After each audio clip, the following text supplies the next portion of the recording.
Alrighty. Welcome everybody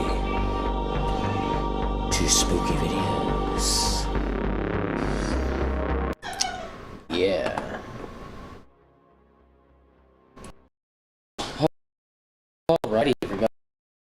Spooky Videos, and also welcome the scary ass lag that is appearing on my channel, on my live stream.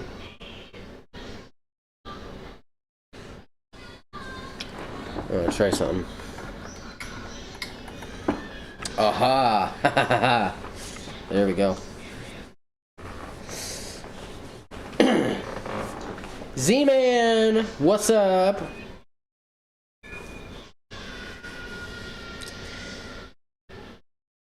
Got your popcorn ready? Nice. Nice. I was playing Batman Arkham Asylum not that long ago. Not horror related at all, but I got jump scared by a lunatic who jumped on me. Usually they scream out. This one didn't. He was sneaky. Nice. What a way to play that game. I haven't played Arkham in a while. It's also because I don't have my Xbox anymore, but you know.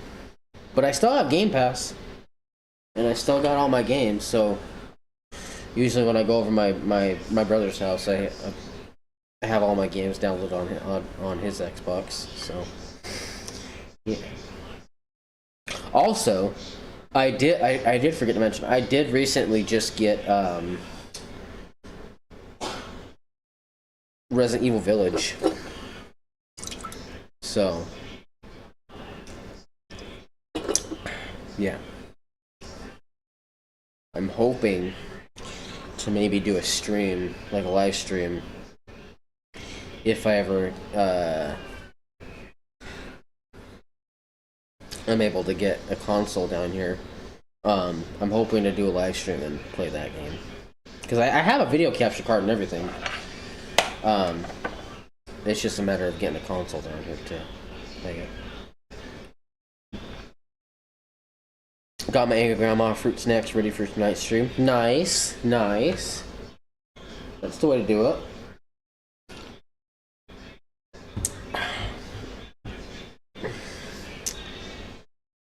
Let's see. What's up, Todd? Hey, Kelly. Welcome in. Austin is going to be a lawyer.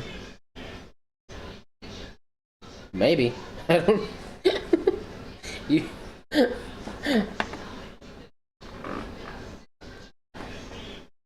You're talking about my hat?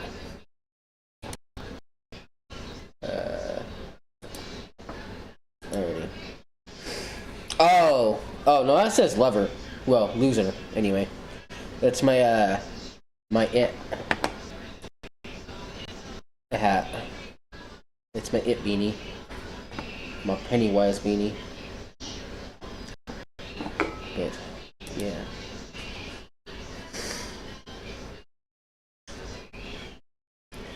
But be right back. Go and take a shower. Alright. We'll be here.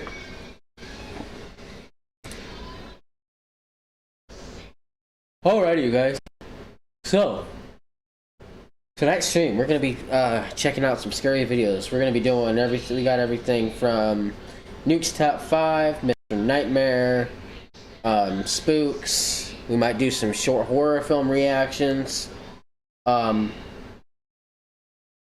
If you guys have any requests for tonight, post them in the chat, because I will be getting to all of them. I don't know how long I'm gonna be on tonight. Well, only time will tell. Who you think is going to win the Royal Rumble? I don't know. It's a good question. There's like, me and a friend were talking about it earlier, but me and one of my coworkers, my friend at work, were talking about it earlier. There's like 4 top guys I think that could possibly win it. You got Cody Rhodes. If he wins, he can go on to WrestleMania and face Roman. That is if they don't do The Rock versus Roman at Mania. You got CM Punk. And that gets set up for Rollins and CM Punk at Mania. You also got Gunther, which it could ultimately set up for, again, Rollins and Gunther. And then possibly, if they don't keep fucking pushing him down the drain, like they have been, McIntyre, which I don't think they're gonna let him win. I mean, his contract's up, I think, either this year or next year. So if he doesn't extend his contract, he'll be a free agent, which won't be a good thing, because he's one of the best goddamn pieces of talent that company has. But I think they're doing him dirty lately. So, but yeah, there's a few guys. So I don't know. But anyway, alrighty.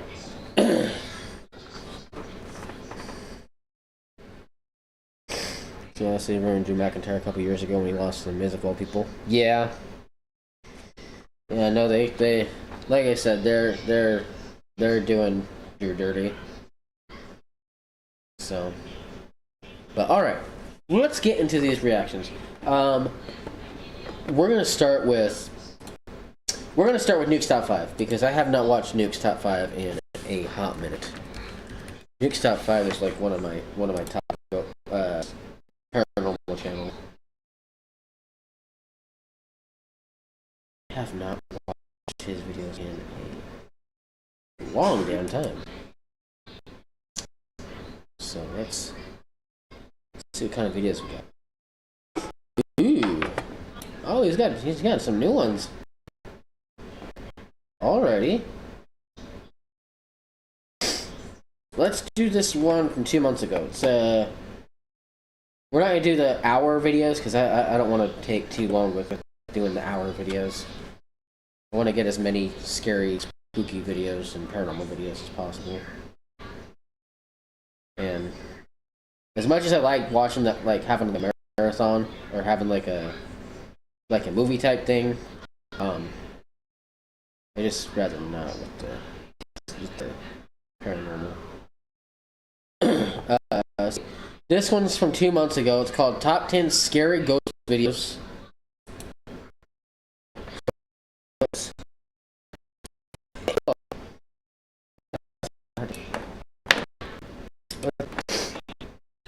Alright, let's go. Down a little bit. There we go. Alright, this one's from Nuke's Top 5.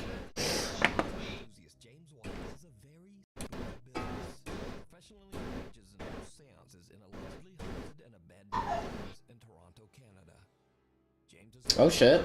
Historic Lambton House with a group of curious participants.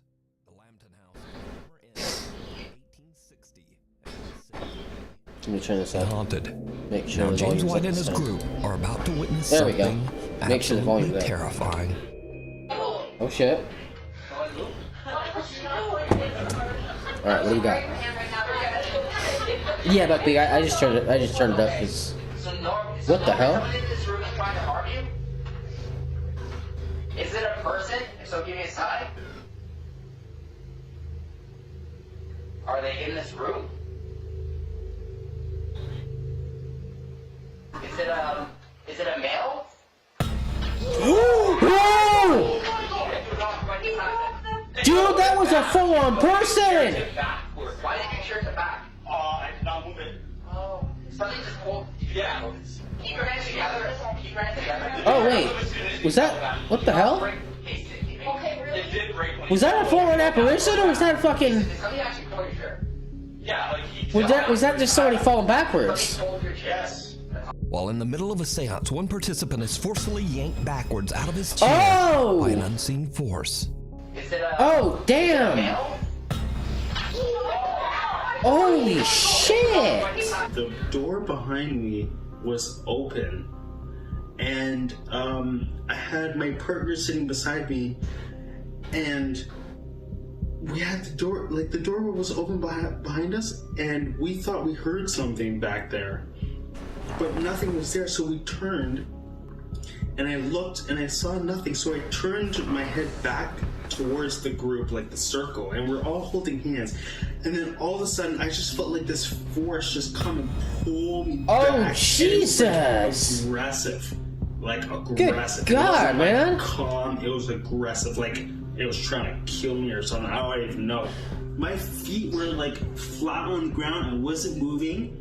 I was holding hands with the people beside me, and it just pulled me. And it like felt like someone was coming up behind me, like standing up behind me as I'm sitting in the chair, and like taking my shoulders and like pulling me towards the mirror. Oh shit! Fellow participants and eyewitnesses from the seance took to Instagram to share their stories about Dude. the incident. One seance witness had this to say about the strange event. That's I fucking sat across from him when terrifying. this happened, and it was fantastic to see. Another witness says, I was Yeah, there. fantastic till it's Epic you. Seance with @James White Seance. So did James White capture evidence of an unknown entity aggressively grabbing an innocent visitor at the Lambton house? I leave it up to Shit. you to decide. Is it a male? Good God. Scream. YouTube channel D's Dark Adventures says that an anonymous fan emailed her about a very creepy experience he had while driving home late one night. The dash cam video shows the man driving down an isolated country road in the middle of nowhere. Suddenly, he spots something that makes his blood run cold. Video cut for time.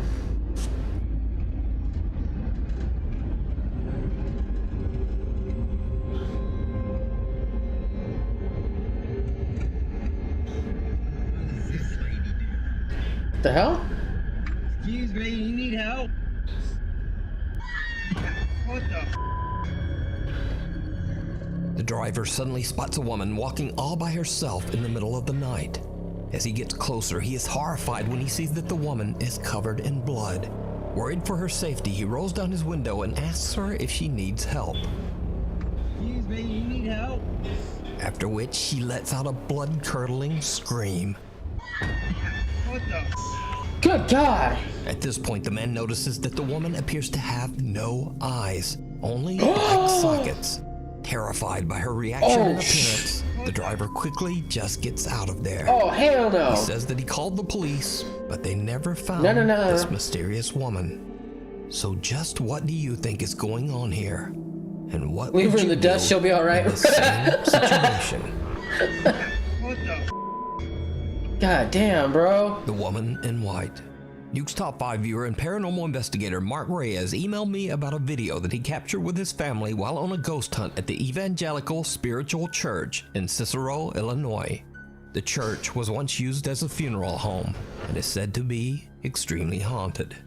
It's the middle of the night and Rick and his family are investigating the church when suddenly their EMF meter detects some something water. that they can't see.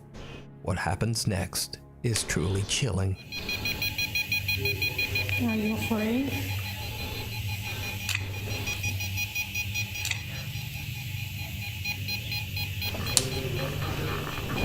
That room over there is scary. Have you seen it?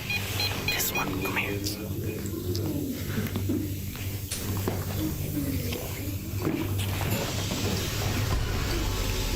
This one. This is a private office. So you can't go in there.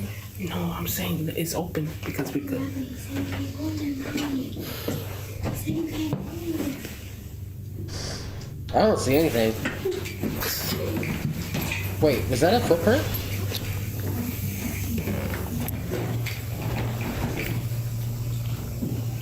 Did you see it?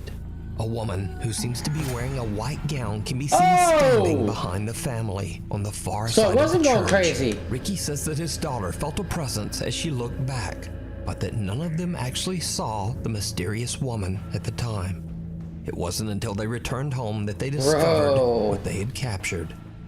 So could this eerie That figure is- possibly be the spirit of one of the people who passed through the funeral Jeez. home? Let me know bro. what you think.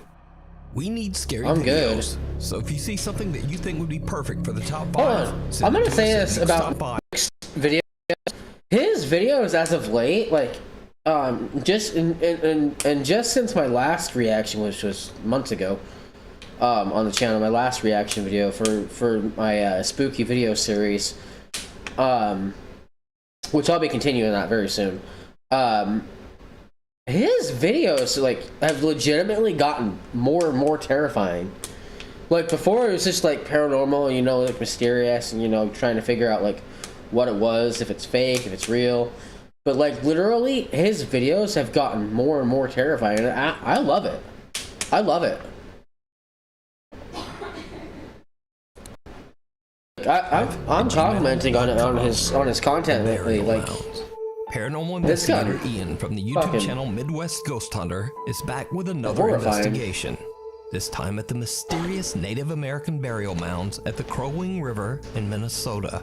Many people claim Yes, to I'm have drinking water experienced now. terrifying paranormal activity. I got at the coffee here, burial hot mounds. coffee here too. Some have heard the strange sound of phantom drums and disembodied voices, and some visitors even claim that they have seen glowing apparitions at the site.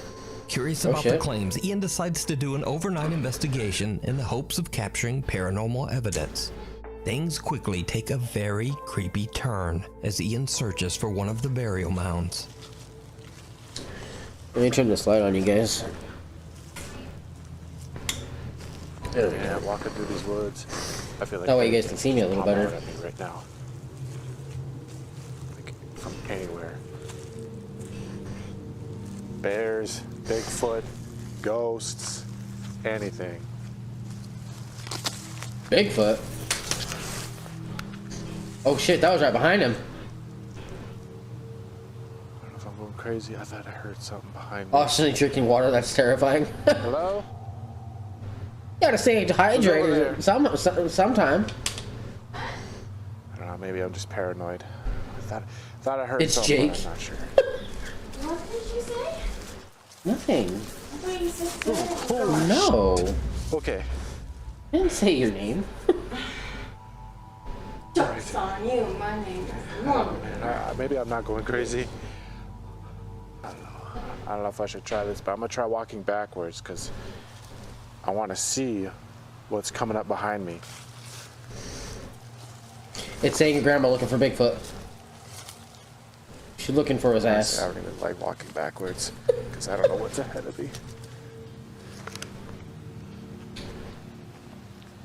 Is there somebody out here with me? Oh my god! Holy shit! No! That scared me so bad. That was a straight up voice. Bro. From thin air. It was as if somebody was standing like right there. Hello? Ian hears footsteps following him. Then he hears a loud, indiscernible voice. He's now a little freaked out, but he continues his search until he finally finds one of the Native American burial mounds. What happens dude. next is truly disturbing. We don't need Sarah hearing you Here's say her name. mountain Number 2. Well, I'm actually not gonna say That would've been the anything first this time. I'm actually just gonna listen.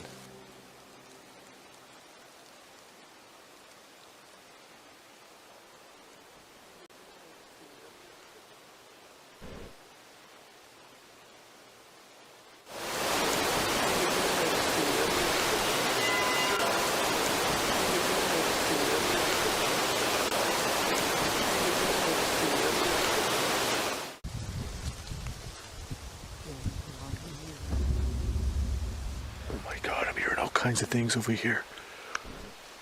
It sounds like voices, but they're so faint.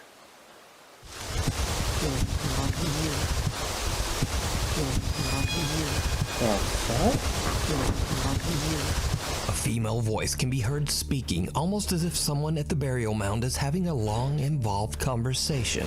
you know what voice it is with grandma out there?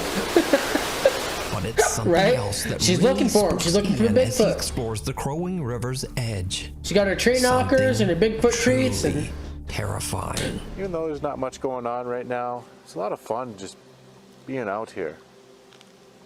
Out in the wilderness. Even though it's dark, I can barely see 10 feet ahead of me. Holy Oh, it was a fucking goose. Just when I said it was fun being out here. Pretty sure there's a goose back there splashing in the water. Of all things, Ian's biggest scare so far comes from the sudden sound of a honking goose. Holy Oh, good God. Eventually, Ian finds another burial mound. Now, Ian knows that he might not be able to communicate in English with the spirits of the Native Americans buried there. So, he decides to just listen. What happens next is You truly should buy someone bizarre. stop crunching those leaves. Barbara. What the fuck? Okay, I start talking. That sounds like a male voice.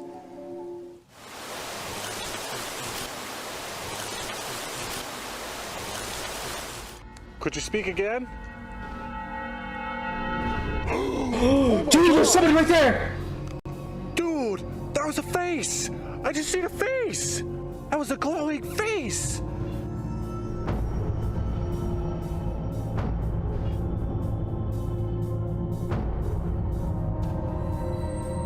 Oh my God, I cannot believe that! Dude, his face Fuck just that. appeared right Fuck that, there. bro. Right there!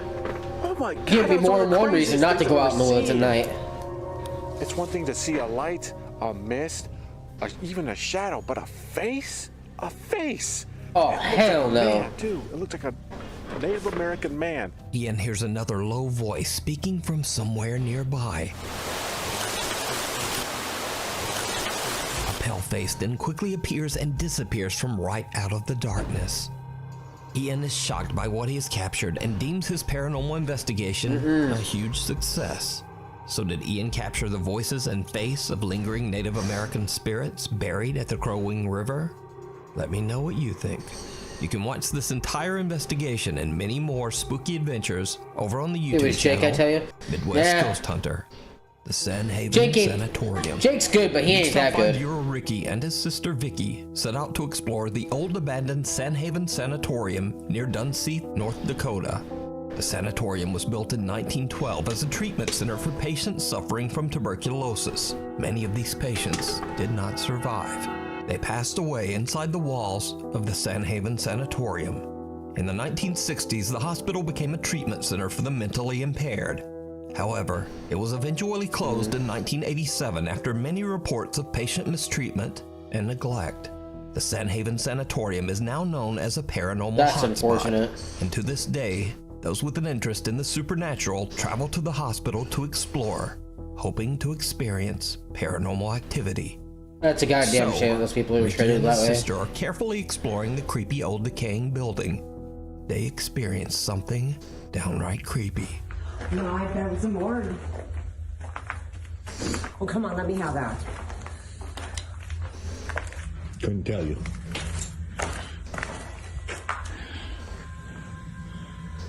Oh, that's creepy as Yeah, this building's getting pretty bad.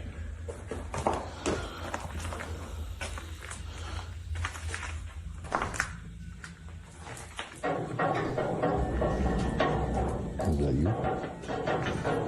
The fuck? That wasn't you, was it? No. Bro, what the fuck? Sounds like someone's upstairs. There's someone upstairs. There's someone upstairs. I hope so.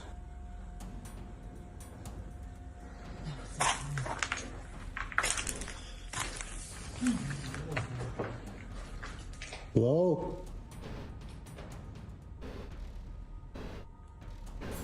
Hello? Where are you at? Now, it should be noted that this odd event can be explained away as simply water rattling around in the building's old rusty pipes. In Sound like fact, if you buildings in look a collapse. closely, this isn't even a water pipe at all. It's actually a piece of old metal electrical conduit that has been cut in half. Oh, Nevertheless, shit. It moves and rattles as if shaken by some unknown force. Ricky and his sister are a bit freaked out and worried that they might not be alone in the sanatorium. However, even if there was someone else upstairs, it would be impossible for that person to even reach this metal conduit to make it move. Oh, so shit. This creepy capture remains a mystery. That was fucking loud as fuck, though.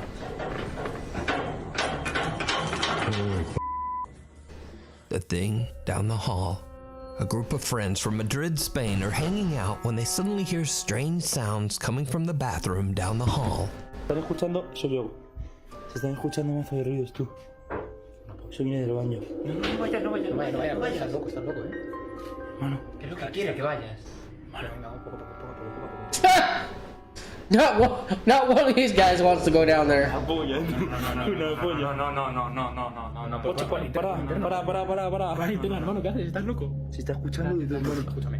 Pon internet ahí. Not one of these motherfuckers wants to go down there. Hermano, me mucho mal rollo, ¿Hay alguien ahí? No. Hermano. Tira, vamos a ver lo que es.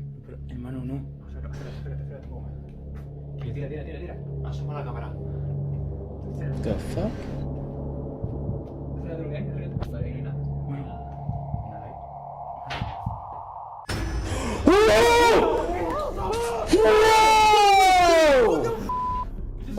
The guys are hesitant to look inside the bathroom, but when they do, something horrifying can be seen staring back at them.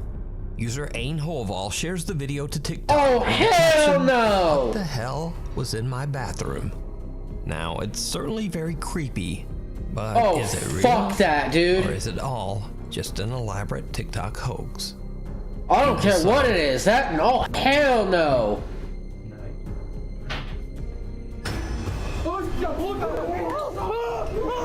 No, dude. Genuine intrigue. New homeowner. That was in my Reddit house. user We're Genuine moving. Intrigue has been finding evidence that some No kind ifs, of ands, or animal buts. We're has been moving. walking around his backyard late at night. Curious to see what kind of animal it might be, he decides to look through the footage recorded by I ain't his even going motion back to detecting rewatch security that. Oh, camera. hell no. But what That he was fucking finds terrifying. sends a chill down his spine.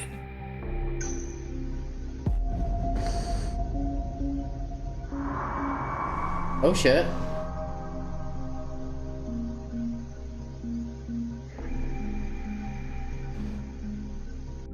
During a soft rain, a translucent figure seems to slowly walk through the backyard. Reddit user Genuine Make sure to Intrigue turn on the light has as no one of his friends. explanation for this bizarre capture. I mean, it's possible, What but do you still. think this is Holton Avenue. Popular urban explorer Chris Hill from the YouTube channel Urbex Hill sets out to explore Holton Avenue, an entirely abandoned street in Cleveland, Ohio. Now, it's unknown why the street was left abandoned, other than it sits in an incredibly dangerous neighborhood. Multiple bodies have been found on this street, and each of the deceased met their end under mysterious and horrifying circumstances.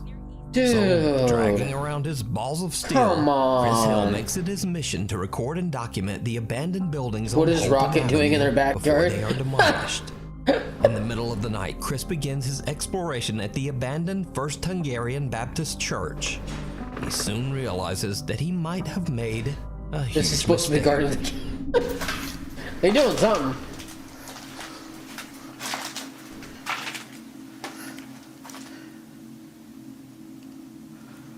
I could have swore I heard something. The fuck?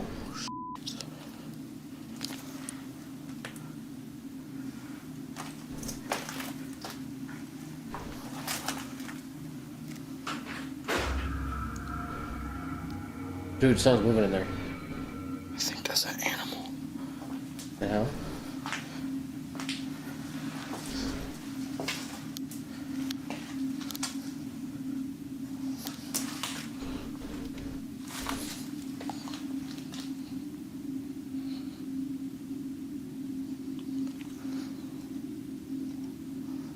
Squatter, maybe?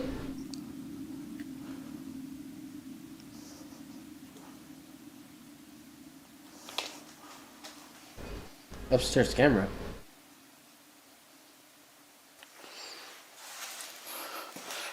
That's weird. Dude, there's somebody moving in there. Oh! What's upstairs? Oh, shit.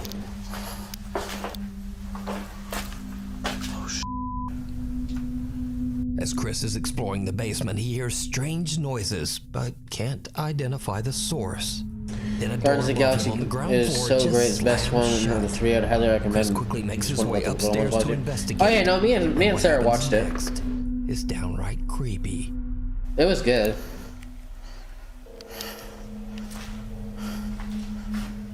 Oh, is this Urbex Hill?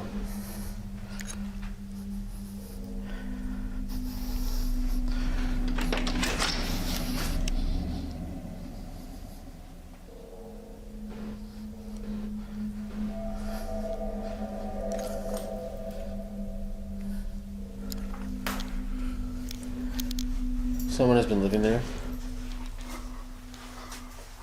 Yeah, that's possible.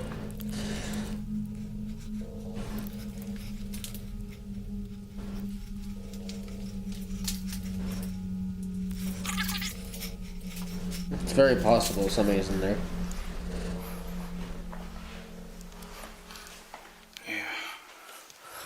There's somebody outside. Dude, what the fuck? Chris finds nothing and no one to explain why the Oh, it door is Urbex Hill. slammed shut. But when reviewing his footage at home, he realizes that he captured more than he thought. A 4K static camera that he placed inside the church's chapel reveals that something seems to move towards the door just before it slams shut. Oh, Another shit. static camera shows something pale and translucent moving around the pews while Chris is in the room. But that's not all that Chris captured that night, because after a thorough walkthrough of the church, Chris decides to check out one of the abandoned houses on Holton Avenue. It did not go well. This is sketchy. This cannot be safe.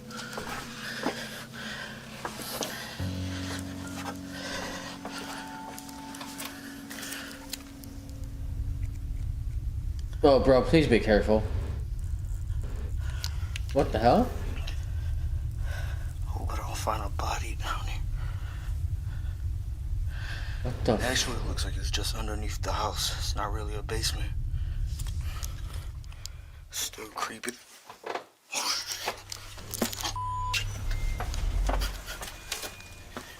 Dude, somebody's down there.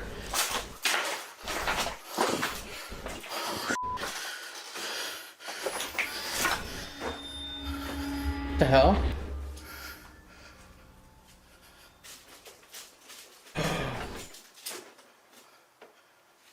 Run! Dude! Sorry. Whoa! I didn't know nobody lived there. Oh my god. Shit. While checking out the house's basement, Chris Oh, hears hell movement no, on the dude. floor above him. Freaked out by the sound, he quickly starts making his way out of there. But there's someone inside with him, peeking out from behind a curtain. The man seems to be living in the abandoned home. Chris knows the horrifying stories of the people who met a tragic end on Holton Avenue. Oh, goddamn. So he quickly just gets out of the house. And Fuck with that, dude. Chris has had about enough. He decides to just head home. Now, for obvious I reasons, would too, advise bro. everyone watching this to just stay away from Holton Avenue. But if you want to see more of Chris's explorations, you can find them all on his YouTube channel, Urbex I haven't Hill. cried during many Marvel movies, but Free Volume Fall. 3 was definitely one of TikTok those user rare Jalen movies Rich that is had me hanging out bumping with a like friend a on the boardwalk right? in Yeah, Santa Cruz, no. California, a little after closing time. Something happens. Especially the scenes of that Rocket, freaks them those both definitely had out. me. Okay, but the boardwalk closed like half an hour ago. One time, my best friend and I saw a ghost on a double shot on the Santa Cruz boardwalk. We were there after hours, and right suddenly started going. Watch closely. No one's Wait. in there. Is there? What the fuck? Okay, I totally saw someone in their camera. Dude, somebody was on there. Someone appears to be seated on the Santa Cruz Boardwalk freefall ride, even though the ride is supposed to be closed. What the hell? But then, whoever or whatever it is seems to disappear into thin air. Jalen explains that both she and her friend saw someone sitting on the ride and have no idea how to explain what happened. Now, the Santa Cruz Boardwalk opened in 1907 and has seen at least 3 confirmed fatal accidents over the last 116 years. One rumor even states that a park visitor tragically broke their neck on this very ride. So could it be that Jalen captured the spirit of someone who never made it out of the park? I will say why I'm absolutely terrified to ever go on one of those rides. I don't care who you are. I don't care how much money you pay me. You probably will never see me get on one of those drop rides, because just for that reason. Because those rides, to me, those rides have always been sketchy. I don't care how secure they are or anything like that. Like, those rides have always been sketchy to me. So you couldn't pay me fucking $500,000 and I would still not get on it. You could pay me. You decide. $500,000. I still wouldn't get on it. Followed home. TikTok user Francisco Javier claims that strange things have been happening at his home in Spain after exploring an abandoned you farm can pay me any amount of money. One day in the middle of nowhere. He says that the farm is a place of intense paranormal activity. Vale. Que no sé, tío. Está por aquí.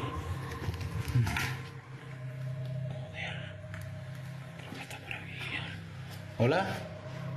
Escúchenlo. ¿Qué va? Coña. Ahora sí. What the? Ahora sí me lo hizo detrás de mí. Ahora sí me lo hizo detrás de mí. I didn't hear anything. Francisco is recording at the farm when a door slams shut right behind him. After his days exploring the farm, he believes that something might have followed him home. Empiezo a grabar porque estoy escuchando sonidos desde el baño muy So recording because I'm hearing strange sounds in the bathroom. And I'm home alone. Well, that's not a good sign. dentro del baño.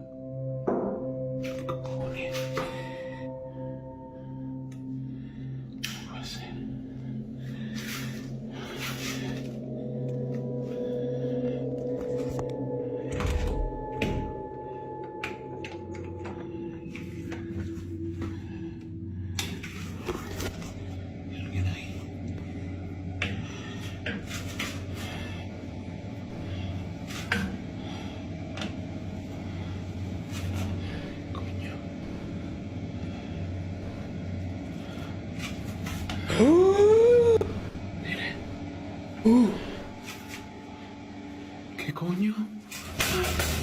Francisco believes that he might be dealing with multiple entities as he begins to hear taunting voices, laughing, and even the sound of intense crying in the night.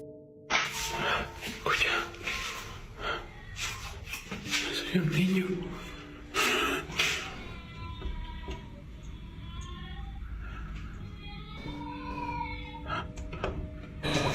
Dude. No, come on, bro. The chilling sound of a baby crying sends Francisco off to search his entire apartment. No. But he finds nothing to explain the sound. Another night, and things escalate to another level when Francisco's Amazon Alexa begins to behave very strangely and absolutely terrifying. Alexa me da un susto de muerte. Alexa scares me to death.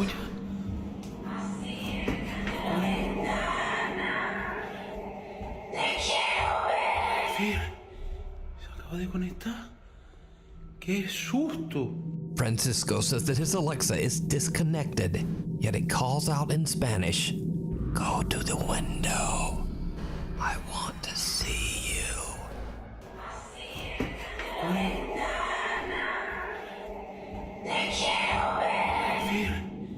Se acaba de conectar. ¡Qué susto! And that's not the only time that this happens. No, dude. No. Fuck, no.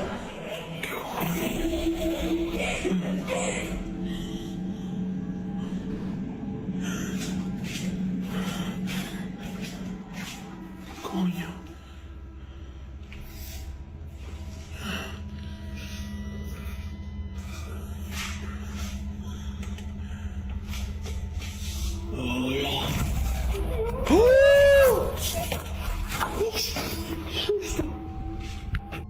female voice coming from the Alexa laughs out loud but then stops as soon as Francisco comes around the corner. Then an entirely different, lower and creepier voice calls out, "Hola."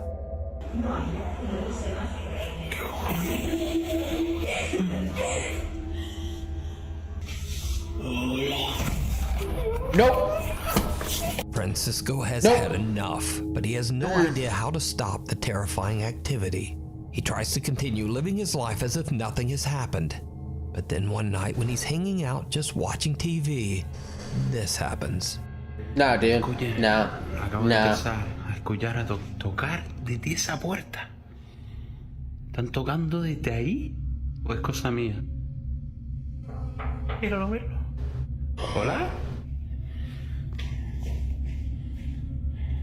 No puede ser. ¿Qué coño es eso? ¿Qué coño es eso, tío? Dude. ¿Qué coño es eso? ¿Qué cojones? What the hell? ¿Encendido también? ¿Es loco? ¿Qué coño era eso? Nada, tío. Uf. ¡Qué puto susto, loco! Francisco is startled by knocking coming from his hallway door. When he stands up to check it out, he spots what appears to be a small child looking in through the window. Shocked by what he's seeing, he quickly opens the door only to find no one there. Whoever or whatever this is has disappeared. So did something follow Francisco? I might rent a whole motel for the night if I was him, right? Could it even be multiple spirits? And if you were in his shoes, just what would you do? Move.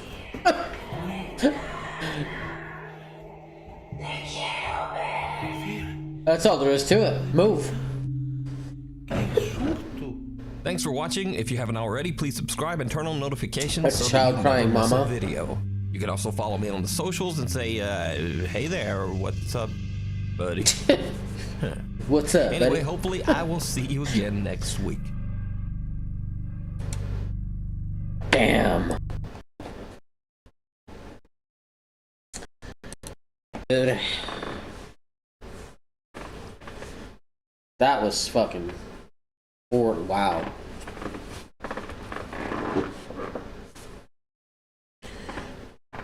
I got my blanket on, it's cold in here. Shit. You're still here? Okay, Kelly. I'm still here as well. Yeah.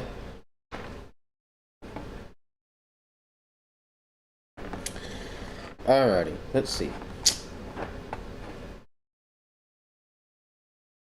What do you want to check out next?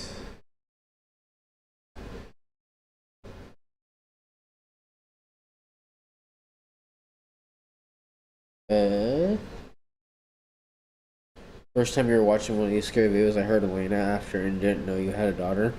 Oh, really?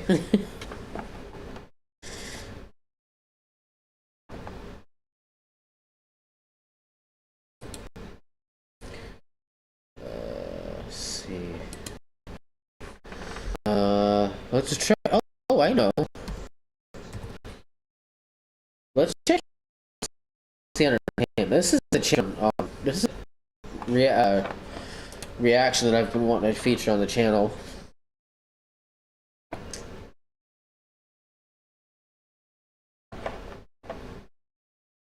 For a while. So let's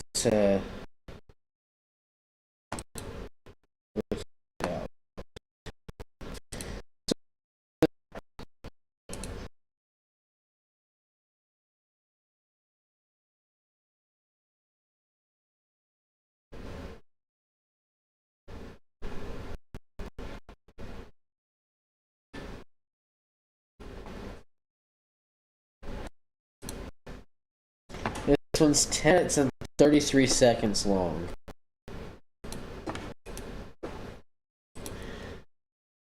called 2 True Horror Stories Animated. So let's check it out. Hi, my name is Anathanasia, and I live in the Philippines. This is a story by Mom Janessa about a creepy, unforgettable day when she was in her teens. My mom lived with her aunts and uncles, and she wanted to visit her family. Her family lived in Valencia on the Bukidnon province of the Philippines. The Michael Myers mask is kind of creepy. And underneath the bridge is a river. One time, while visiting her family, my mom decided to wash her clothes, and my grandpa told her to wash his clothes too. Decades ago in the Philippines, people usually washed clothes near the river because there was a lack of running water. The river water was also safe to drink, so people tended to live near the river. After my mom prepared the things she needed to wash the clothes, Grandpa helped her carry it all to the river.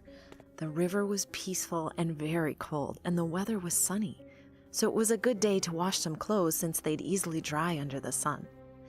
My mom was enjoying washing the clothes by hand when she heard footsteps coming from the bridge. The bridge is made of thick wood, so it makes sounds when someone passes by.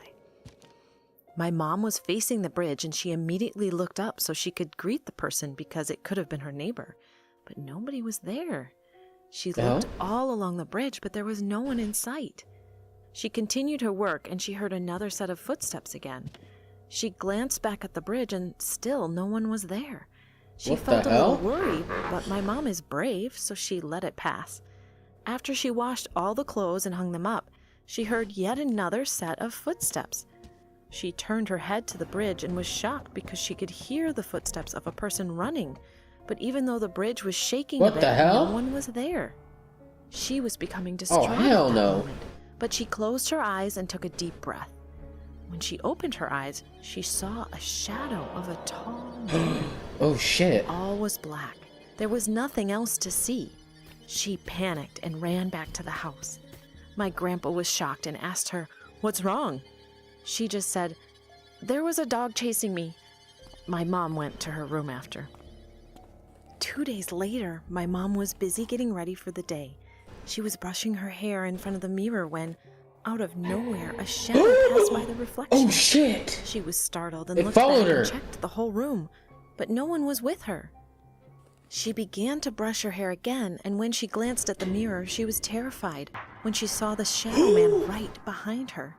She shouted and ran out of the room. Dude. The door was just to her right. She was so freaked out that she jumped down the stairs and hurt her legs and knees. My grandpa immediately went over to her and asked her what happened. She told him everything about her first meeting with the shadow man at the bridge. My grandpa just had a serious look on his face and carried Mom to the wooden sofa and treated the bruises she had. But then my grandpa told her, "I know that shadow man."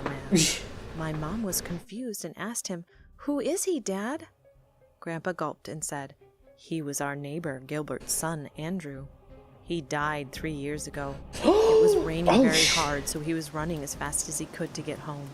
He ran across the bridge, and when he reached the front of our house, a bolt of lightning came down and struck him, and it burned him to ashes." My grandpa had a very sad look on his face. My mom was shocked and speechless.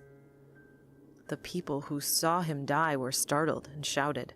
They called Gilbert and only saw his son's ID that was left half burned. Mom was at a loss for words. Dude, that's terrifying. That's unfortunate what happened to him, but her injuries, he told her to just rest here on the sofa until her sister got back home so she could be with someone in their room. On the next day, our neighbor Gilbert happened to visit. My grandpa told him about what my mom encountered, and Gilbert apologized because she was scared by his son. Mom just accepted the apology and wanted to rest more. After a week, my mom's legs and knees were feeling better, so she went back to her hometown, Davao, but she will never forget those footsteps. That's sad. This isn't the most interesting story ever, but The guy was literally almost I'm home, also too. not using my friends' real names while telling this story. This happened only 3 nights ago. Okay. My friends and I always stay out really late or go out really late. This one night, it was cold and rainy, but we decided to go out anyway. It was me and my 4 other friends, Jacob, Mike, Brooke, and Abigail. Abigail and Brooke were staying at my house that night, and we decided to meet up with Jacob and Mike at the store down the road from my house. By the time Damn, we my got fucking there, foot we is were itchy. already soaked. We were all walking to our hangout spot, which is a good Jesus. 30-minute walk, and we were joking around pretty loudly the whole way. We were not even halfway there when somebody screamed at us from their car. What the Didn't fuck? say anything, just screamed loudly. Everyone heard the scream except for Brooke. We thought nothing of it because people driving past us at night always do that. We started to joke around about a hostage situation that happened in our town the day before and talked about how one guy got away. I didn't even know it happened, so I was pretty frightened at first, but forgot about it pretty quickly. We were still walking, laughing, and joking around 10 minutes later when we heard a man yell, "Shut up!" at us. What the fuck? We turned to look behind us and saw a man in an alley across the street. We all looked at each other and none of us said anything because we didn't know what to say. The man then yelled again, "People are trying to sleep!" Since we were being loud, my first thought was that it was a guy who had been woken up by our yelling and such. We turned around to continue walking when he yelled again, "Shut up!" Brooke thought he was joking or something, so she yelled back at him, "No, you shut up!" As we were about to continue walking, he yells again, "Who wants to talk?" And he starts crossing the road to where we were. Oh, We all shit. panicked and began running towards the nearest gas station, which wasn't too far away. The guy is running towards us, and my friend Jacob tells me to call 911, so I call them. They pick up, and I can barely hear them from our running, yelling, and the man's yelling. I tried to explain what was going on, but I didn't know how because I was so terrified. We get to the gas station, and my friend Brooke takes my phone and talks to the operator. We told the guy working at the gas station what happened, and luckily there were 2 customers in the store. My friends and I were in the store's corner near a cooler when we saw the guy walking up to the gas station door. Oh, shit. And noticed he had blood all over his shirt. The blood was coming from a wound on his head and a cut across his neck. The guy working at the gas station also calls 911, not knowing we already did. The guy starts yelling at us again, just repeating the same things. One of the customers, who's a little older, gets in front of us because the guy was trying to get closer to us, and he also tried to grab onto my friend Abigail. Oh, fuck that. The No. customer in the store Nah, tells bro. the man, "Back up right now." The guy says loudly, "No, you back up or somebody's gonna get hurt." We then see a police officer pull up by the gas station door and ask what's going on. Oh, Brooke shit. hands me back my phone, and I tell the 911 operator that the cops are here. They told me to talk to the officer and hung up. The guy kept saying a bunch of random things to the officer, and then 2 more cars pull up. Only 1 more officer comes in. The guy goes to the back of the store where we can only see his face. The officer asks him, "Did you have anything to drink tonight?" And he says, "A lot." The officer then says, "Walk outside so we can talk." The guy says, "No, I'm not gonna." Oh, The officer then hell says, no. "Well, you're under arrest then." "For what?" The guy says, laughing. "For public intoxication. Put your hands behind your back." The officer says, "No," the guy says, trying to leave the store. Oh, shit. He Officers both. grab What the him, f. and we hear something metal hit the floor.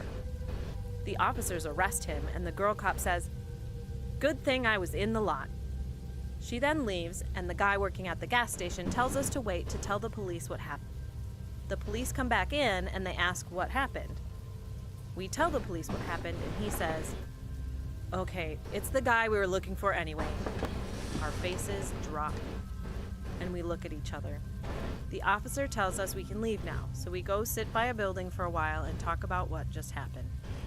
We try and keep our minds off things, but we soon decide it's best we go home. The next day, we see a police report on Facebook talking about the guy who got arrested late that night was indeed from the hostage situation in our town. To explain the hostage situation a little more, there were 3 guys who held a young lady hostage. One knew he was going to get caught, and he shot himself when the SWAT team got there. One got shot by the SWAT team, and one of them got away. I won't You say too much serious? information about him, but I'll share a few things from the police report. He was 38 and from our town. He was armed when he was arrested, and that's the medal we heard drop on the ground.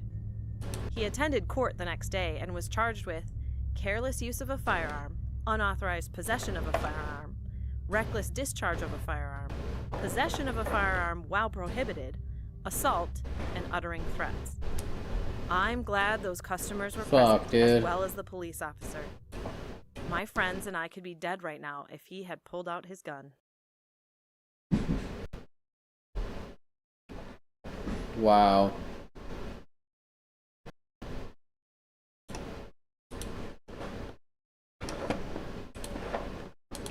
I was 12 when...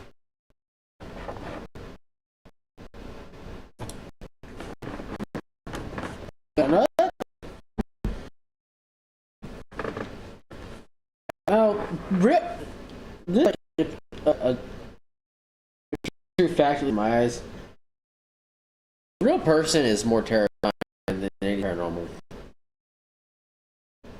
I'm sure everybody's heard that phrase over and over again. It's true, like literally.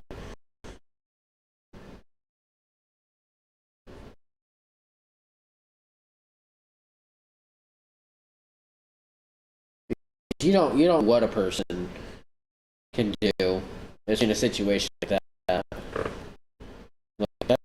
That's fucking terrifying.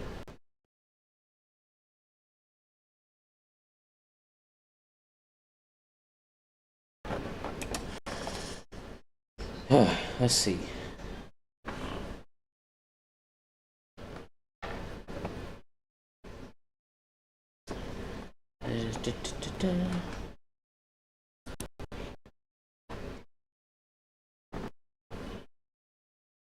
Let's do...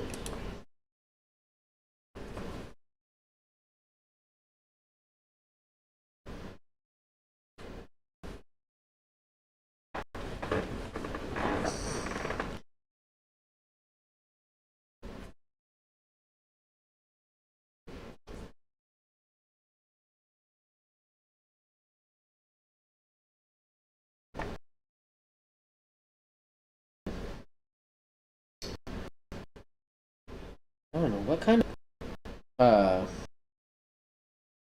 scary videos should we watch? That's our spooks. You got Mr. Nightmare.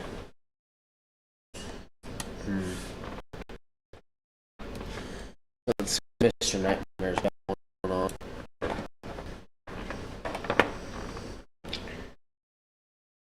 Ooh. Let's see, 4 true home invasion horror stories. 7 disturbing videos captured on Ring doorbell cameras.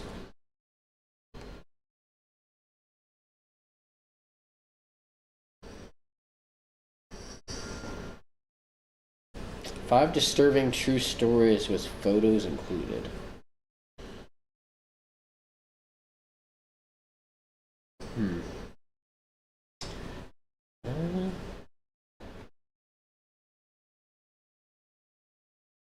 Three scary alleged real horror stories.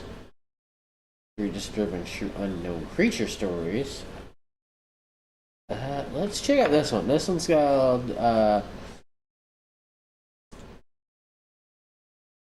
5 disturbing true stories with photos included.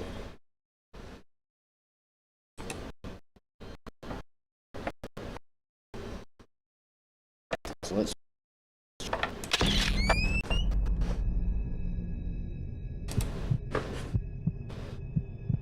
Caleb George. I grew up in a small town in central Arkansas. Every deer season around November, my family and I would go to our hunting cabin near Mena, Arkansas. My great-grandpa built the cabin in 1984. It was a nice cabin for the time. It's slightly outdated now, but worked fine for my family and friends and I. 2 years ago, my friends Austin and Cody went with me to the cabin in late October for a pre-season hunt called muzzleload hunting. We were scouting an area about a mile from the cabin looking for any signs of deer because we were considering putting a stand near the spot. After splitting up and wandering around trying to find an area with the best lines of sight for a stand, I came across a pile of rocks in the woods. After closer inspection, I realized it was a grave belonging to a man named Ed Crane. We were not bothered, more interested than anything. We snapped a couple pics, and after finding a decent spot for a stand, we headed back to the cabin.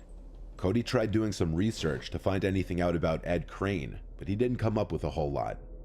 Fast forward 3 weeks, we're back at the cabin for the official modern gun season. This time it's just Austin and I. We were sitting in the cabin discussing where we should go for opening day, and I decided I would try out the stand we had previously put up during muzzle loading season. Austin went about 1.5 miles the other direction towards a small lake off the property to hunt.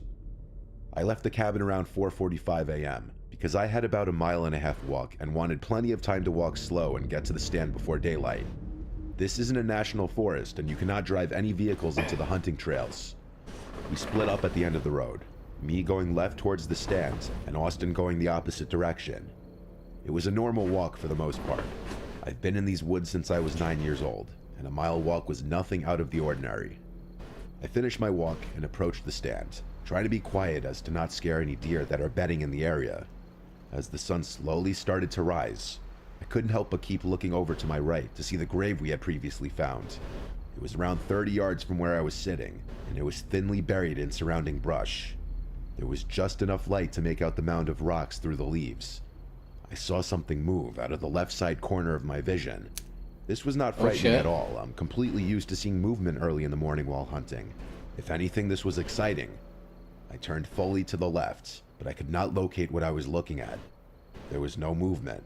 About that time, I heard, "Hey," in an almost whisper scream coming from behind me.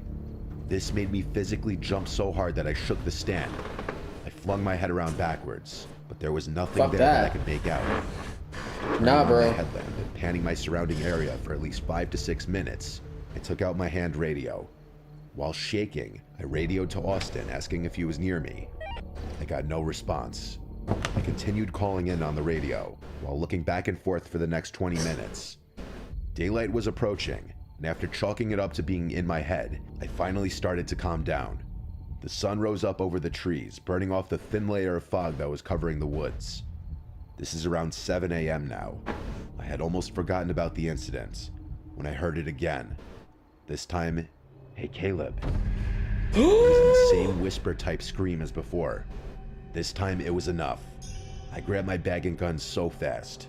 I accidentally left the hand radio on the seat beside me in the stand. No. I climbed down the ladder so fast I almost slipped off. I hit the ground and speed walked all the way back to the cabin, peering over my back every 10 to 20 steps. I opened the cabin door, and Austin was nowhere to be seen. He was still hunting. When Austin finally did return to the cabin, he was confused. He kept asking if that was me screaming into the radio. I explained to him my experience, and I explained I never screamed. His radio was clipped to his belt while he was standing in the doorway trying to make sense of what had happened, and right as we were talking about it, his radio started making this incoherent screeching sound. Not a static sound. It sounded organic, like some kind of animal was making it. We listened intently and sat the radio right beside us for the rest of the day. It never happened again. We came back later that week with our other friend Cody. Fuck I that. looked through my radio in the stand and on the ground around it. It was nowhere to be found. Needless to say, we no longer hunt in that spot. We don't even hunt anywhere in that direction past the gate. It was the weirdest, most unexplainable experience of my life. Jesus, dude. It was a cold December night. I was hanging out with a few friends, Todd and Tristan. We were bored and had nothing to do. So one of us came up with the idea of going to the nearby train station platform to take some pictures and goof off. The platform isn't far from our houses. When we got there, we started taking pictures of the liminal space we found ourselves in. After hanging out there for a little while, it started getting even colder and we were hungry. So we started to head to our car. The path back takes us on a long footbridge across a canal. We spent some time on the bridge joking around and taking more pictures. The mood could not have been better, but the cold was getting to us, so we started back on our way again. The bridge was not wide enough for the three of us to walk side to side. I was walking in front, Todd and Tristan behind me. We were joking and chatting as we walked. Tristan said something funny, and I turned, still walking and laughing at what he said, when I noticed a man walking just feet behind Tristan. He looked to be in his late 30s. His face was dirty, and he was wearing a black and white plaid shirt and ball cap. His arms were down at his sides. In one hand was a cigarette, and in the other was a large kitchen knife, clear as day. My blood ran cold when I saw it. Quickly spun back around, pretending I hadn't seen him. For some reason, I thought that was the best thing to do. My fight or flight kicked in, and I found myself speed walking to the end of the bridge. I hoped that my friends would catch on and match my pace. I glanced back at them to check, and thankfully they were right on my tail. But the man was too. He was now so close that an outsider would have thought he was part of our group. I stepped off the bridge and took a path going to the right. My friends still having no idea the man was even back there. Fearing I was about to need to defend myself, I held my tripod up like an axe. The man seemed to get the memo and took the path to the left. We walked a little bit further before I pointed him out to Todd, and I gave him a quick rundown of the situation we almost found ourselves in. Walking backwards, we watched the man disappear into the darkness, and we hurried back to the car. We drove to the nearest gas station where we got food and talked it over. The whole situation was just a weird story, up until a few days ago when I was checking the pictures I had taken that night. This picture shows Todd under a light on the station platform, but just beyond the light, he's right there. The freight car is the silhouette of the man. The picture was taken at least 30 minutes before the situation on the bridge, meaning he was following him, waiting for us to put the cameras down and turn our backs. You hear stories of things like this happening, but you never expect it to happen to you. I still get chills thinking about how differently it could have gone. Jeez. Anonymous? My husband was in the military, and after we got married, we bought a house in a small town in North Carolina. Despite being considered a military town, it really was not a safe area to be in. One night we even heard gunshots down the street from us. But anyway, because of his job, he was gone for training operations often, and he also worked nights when he wasn't having to travel. This meant I was home alone most of the time. At the time of this story, a lot of cases I was in of a real college person, full-time, so I was able to fill my days with lots of studying and homework to pass the time he wasn't right, home. Buckbeak? Yeah, One night when I was writing an essay, I 100% I was agree laying with that. in bed with our dog Simba, and we both heard what sounded like rustling coming from above our heads. Simba started barking and growling, which is unusual for him. He's a pit bull mix, and despite people thinking they're scary dogs, he is a huge baby and had never acted like this before. I thought it was mice, so I texted my husband and he agreed. He told me he'd call pest control the following day so I wouldn't have to worry about laying bait and traps myself. 2 days later, pest control came and did what I thought was a thorough inspection of the house.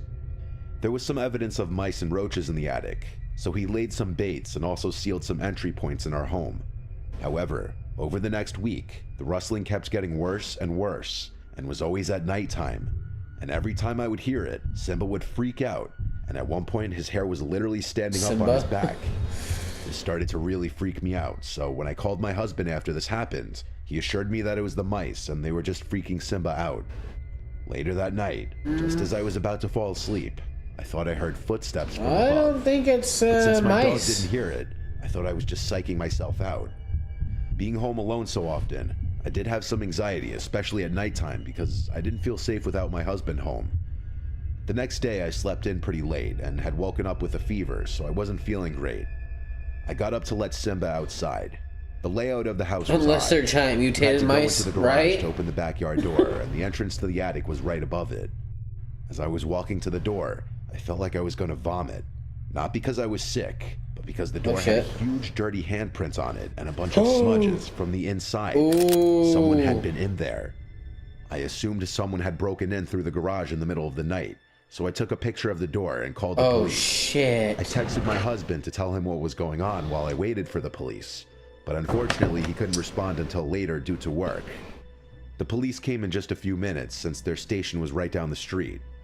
I showed them the handprints and how I couldn't understand how someone broke in because I would have heard the garage door opening. Then I realized that maybe the rustling I was hearing wasn't mice, and that the footstep I heard was actually a person. I told this to the police, and they immediately checked the attic. Dude. Turned out, some guy who lived with his family down the street from us was a meth addict, and he had been avoiding staying at his family's house. And so he had snuck into our garage when I was gone one day and had been living up there for a little over a week. Somehow pest control had missed him because he was hiding behind a bunch of boxes. Oh, Apparently shit. the inspector was not as thorough as I had hoped. Our Ring security system never even picked the guy up on camera entering our home, so he must have entered another way. Thankfully, we no longer live in that house or area, and despite this happening a few years ago, I still get scared being home alone at night for any amount of time. I'm just thankful nobody got hurt. No, dude.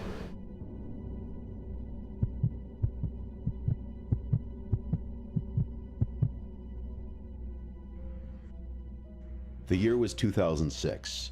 I had moved into a house with my college friend Steven and his friend Heather. I worked overnight at a radio station a few times a week.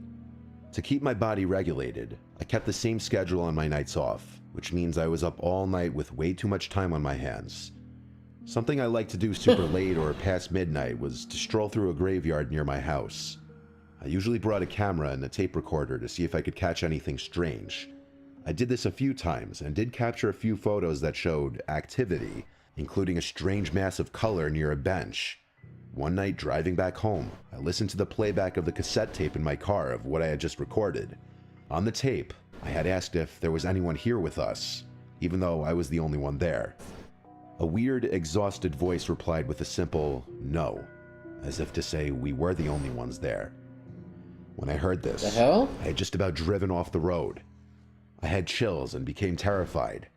I know this was the point of what I was trying to do, but I guess I didn't know how to react if I had actually caught something. When I came home, I woke up my roommate to seek some comfort. He was less than empathetic and told me not to bring that crap in the house. Shortly after this incident, things got weird. What an asshole. One night in my room, I was watching videos on my computer when the decorative leaves I had on the wall started swinging back and forth as if they had just been smacked by something.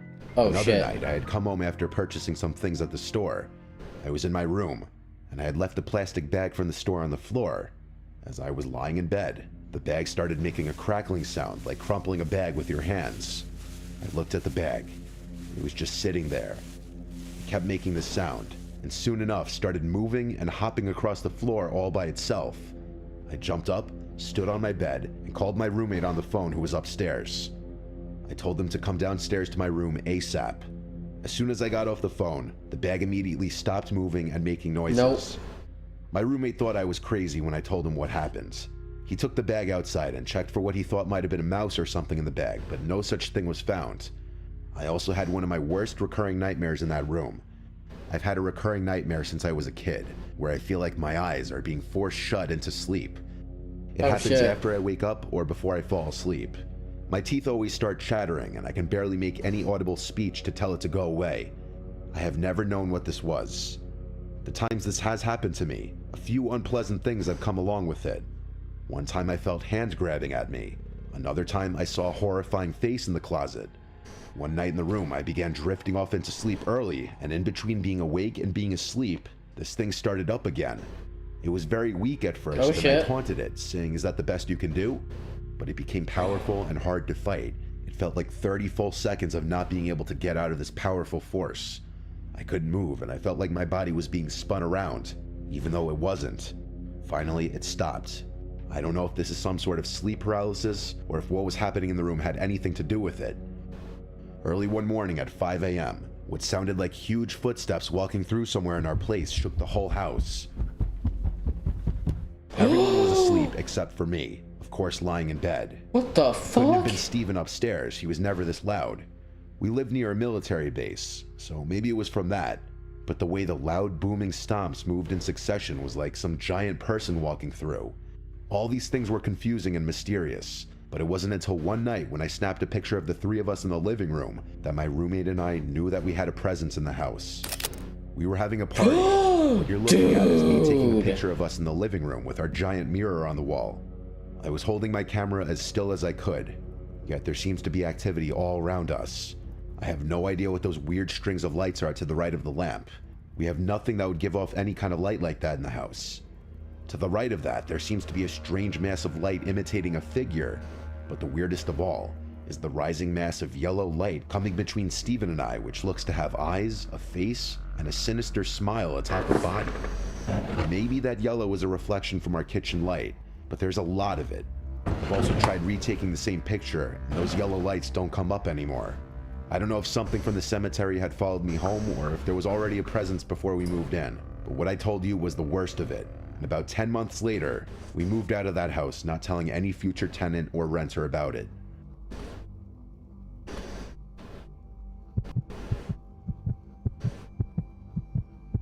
Story number 5 by Aiden. A friend of mine, who I'll call John, was 27 at the time, and his former buddy, who I'll call Rich, was around the same age. Rich was a very daring man, if you will. John at the time was struggling with life decisions and had very little friends. Rich and John belong to a hobby group of people who are interested in fire alarms, exit signs, and other life safety equipment. Kind of an unusual hobby, but they're out there. Rich had a problem with going into abandoned buildings and stealing these devices and often bringing them home, adding them to his collection or otherwise selling them on eBay. While John didn't think it was right, he was desperate for a friend and went along with him on his adventure. But this adventure very well became a nightmare for John. On November 18th, 2019, they settled off for a trip to Gary, Indiana. And if you don't know Gary, it's not the safest place on the planet, to say the least. The trip would entail staying at a hotel in the nearby town of Hammond and heading into several abandoned schools so Rich could basically steal old and oftentimes rare life safety equipment. It was going well for them until November 20th. This day at approximately 7 at night, John and Rich went to the abandoned Horace S. Norton Elementary School at 1356 Harrison Boulevard. They started making their way through the first floor. The doors were wide open, and I mean wide open. The building smelled like sewage, skunk, and shit all mixed together. They made their way to the north end wing of the building. That's nasty. John watched Rich rip down several old exit signs. Again, John and I are against that, but John was desperate for a friend. As they made their way down to the south side of the building, they entered the cafeteria. It was pitch black except for the beam of their flashlights. And there was some graffiti, desks, and books scattered. You know, the typical abandoned building scenes. John was taking pictures throughout. After the cafeteria, they made their way to the gym.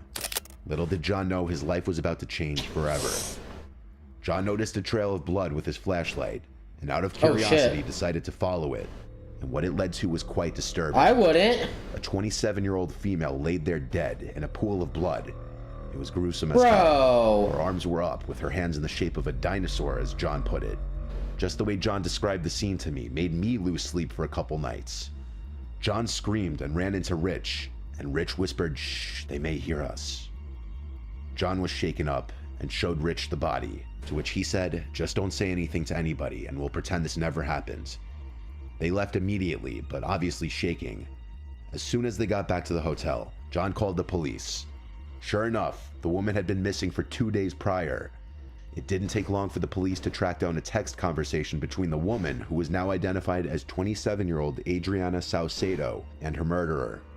She was planning to buy some weed and an iPhone apparently, and the suspects had intended to rob her. The robbery went wrong, and they ended up killing her. Not before dragging her body into the gym of the elementary school and casually dumping it there just a day before John and Rich went there. Sure enough, it didn't take long for the police to track down the teen murderer and put him in custody. The teen also turned in 2 others as well. Thank goodness. All Holy these kids shit. were charged as adults. The story is on the news as well. John is no longer friends with Rich for obvious reasons. This event still haunts John and I to this day. Wow, dude.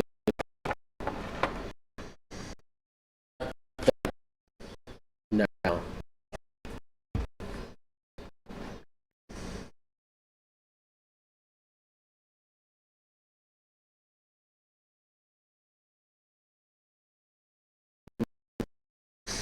Alright, I'm gonna go use the restroom real quick, guys, and then we'll continue.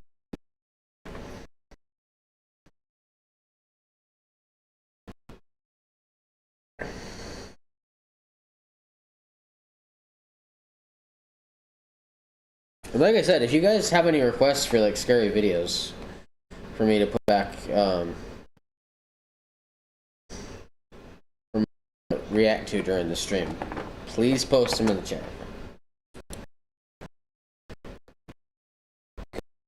I will definitely stream this up tonight. It's up tonight.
Alrighty, you guys. Let's see, where are we at with time? Hour and 36. Nice.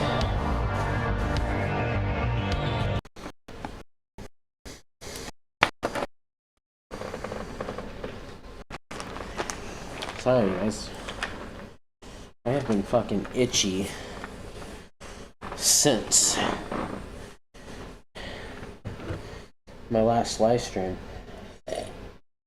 And I don't know why. It's like my legs and my feet are like, I don't know, super fucking itchy. Let's see. This is like bothering me. I might have to end the stream if I can't stop. Let's see, where are we at with time? We'll do a couple because of the bugs. I'm not sure. Yeah. Always itchy too, especially at night. Yeah, no, I don't know what the hell it is. It's just, as soon as, like, last live stream, I just... Oh, no, I take Benadryl, Barbara. I don't know what the hell it is. It's just weird. It's like, since last live stream, I've just been, like, super fucking itchy. All my the back of my thighs and, bottom of my feet. Ants in your pants? No, I'm just kidding.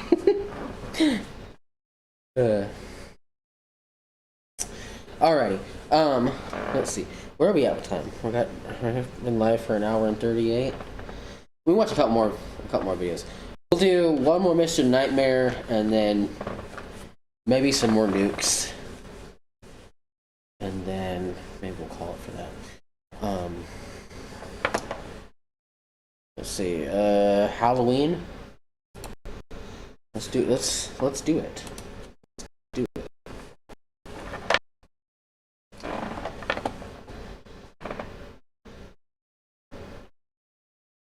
Ooh, this one's a good one. Oh shit. Okay, this one's a decent sized one. It's 32 minutes and 59 seconds long. It's called 8 True Halloween Stories to Make Your Skin Crawl.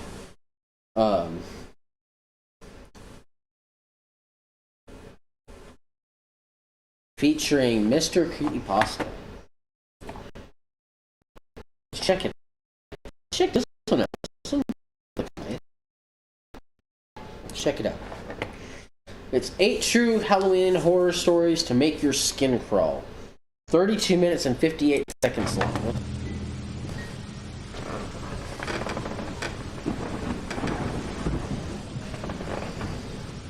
Yeah, after this, we'll watch one more Nick's Top 5 video, and then I think we'll call it for the stream tonight. A Halloween party at my former best friend Nick's house, who died of a heroin overdose in 2013. Before his death, he would throw big Halloween parties every year at his house, as his parents routinely flew to New York every year to attend their own friend's party. He was always a big Halloween freak, so the whole house was littered with truly horrifying props that we all knew Nick spent way too much money on. Sounds like something I would do if I could afford it. Covered them with wallpapers to create a haunted maze of sorts. I want to keep this story PG-13 rated, so I'll skip the weed, beer, LSD, and sex and get right to the part where things got bad. I'll admit, we weren't in our right minds. None of us were. Fair enough. Anyone who came to Nick's parties knew what went down. Me, Nick, and a few other guys, Vinny G, Joey, and Q, were upstairs in Nick's room smoking a bong when we heard 2 steady loud bangs come from downstairs. Goddamn. Nick clumsily but panickingly rushed to open the door and see what was going on.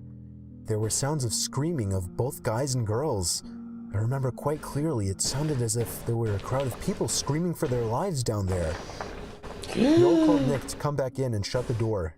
Even under the influence of drugs, we all knew what was going on. Nick ran back inside and shut the door quickly but also quietly, locking it behind him. I got a cold pack, you guys. He turned to us and had on the facial expression of someone who had just witnessed murder. What did you see?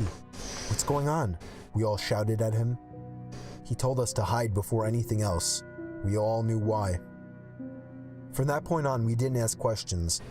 Nick hid the lights and hid in the closet with Joey, while I hid under the bed with Q, and Vinny G hid in the storage box. We could hear the blasting music from downstairs turn off, followed by a grown man screaming at everyone to shut up. One unfortunate girl let out a scream of shock and fear, and after another bang, silence. The man started shouting at everyone again, but personally I couldn't hear it too well, and I certainly as hell wouldn't remember exactly what he was shouting. We heard 2 other men shouting, and now there were a confirmed 3 intruders in the house, but there could have been more for all we knew at that point. Oh, fuck that. Boots stomping up the stairs and then coming that's down the hall. God, I'm telling you, bro. I'm telling you, people on the other side of the door tried the doorknob, but when he realized it was locked, he started ramming into the door with most likely his shoulder. Did you say huge or Q? Attempts at that, the sound of a few shots to the doorknob were clearly enough this to break one, the lock. the mic's a little bit like muffled, so yeah, I'm not sure. Cries from downstairs after the shots to the doorknob, followed by silence and gunshot. Maybe he said had our huge. hands on our mouths to shield our Q? breathing I don't noises. I watched through the You said transparent cloth Q? that hung from the bottom Maybe. of Nick's bed as the black boots with overlapping ripping denim jeans moved instinctively to the closet. He opened the door. I could hear Nick begging for the intruder not to kill him, offering a generous amount of money if they would leave. Nick gave himself up as the house owner. That's when the intruder ordered him downstairs. Oh. The rest of us stayed put. Hugh Hefner. Apparently Joey hadn't been caught with Nick. We stayed under the bed, shaking and afraid. There was near silence from downstairs, other than Nick talking with the intruders, but whatever they were saying was much too low for us to hear. It felt like a near 20 minutes before the front door slammed shut and Nick came running back upstairs to tell us that they were gone. I think the most horrifying moment of my life was when I stepped downstairs back into the living room and saw the 2 dead bodies laying lifelessly on the ground. Holes in their heads spewing out blood. Jen and Robbie, 2 good friends that I still miss. I'll spare you the details of what happened when the police arrived, but despite the fact that the house smelled like a marijuana greenhouse, the police were more interested in finding out who the masked men were that killed 2 innocent college students. Oh yeah, Nikki told the 4 of us who were hiding in his room that there were 4 intruders in total, all wearing fedoras, vendetta masks, coats, and gloves. They demanded $100,000 in cash, and when Nick could not provide it, they demanded he fill their empty sack with his most valued possessions. All of the partygoers held hostage in the room were also forced to throw their wallets into the sack or they would be shot. What the After the incident, Nick became depressed. He started drinking too much, becoming an alcoholic. He stopped showing up to school and ultimately ended up dropping out. He started the use of heavier drugs, such as meth and heroin. I had one good talk with him since the incident, and he was more real during this talk than he had ever been. He told me, with tears rolling down his cheeks and a pipe in his hand, he lived in constant pain, knowing he caused the death of 2 of his best friends. Nick died of a heroin overdose in July of 2013, not even a year after the incident. Oh my god. It was my first Halloween living in my own house away from my parents. I live in a small corner house with a basement but no upstairs, a house my parents paid half for. It was 11 o'clock at night. I was sitting in the living room watching scary Halloween movies when I found myself getting up to answer a knock at the door.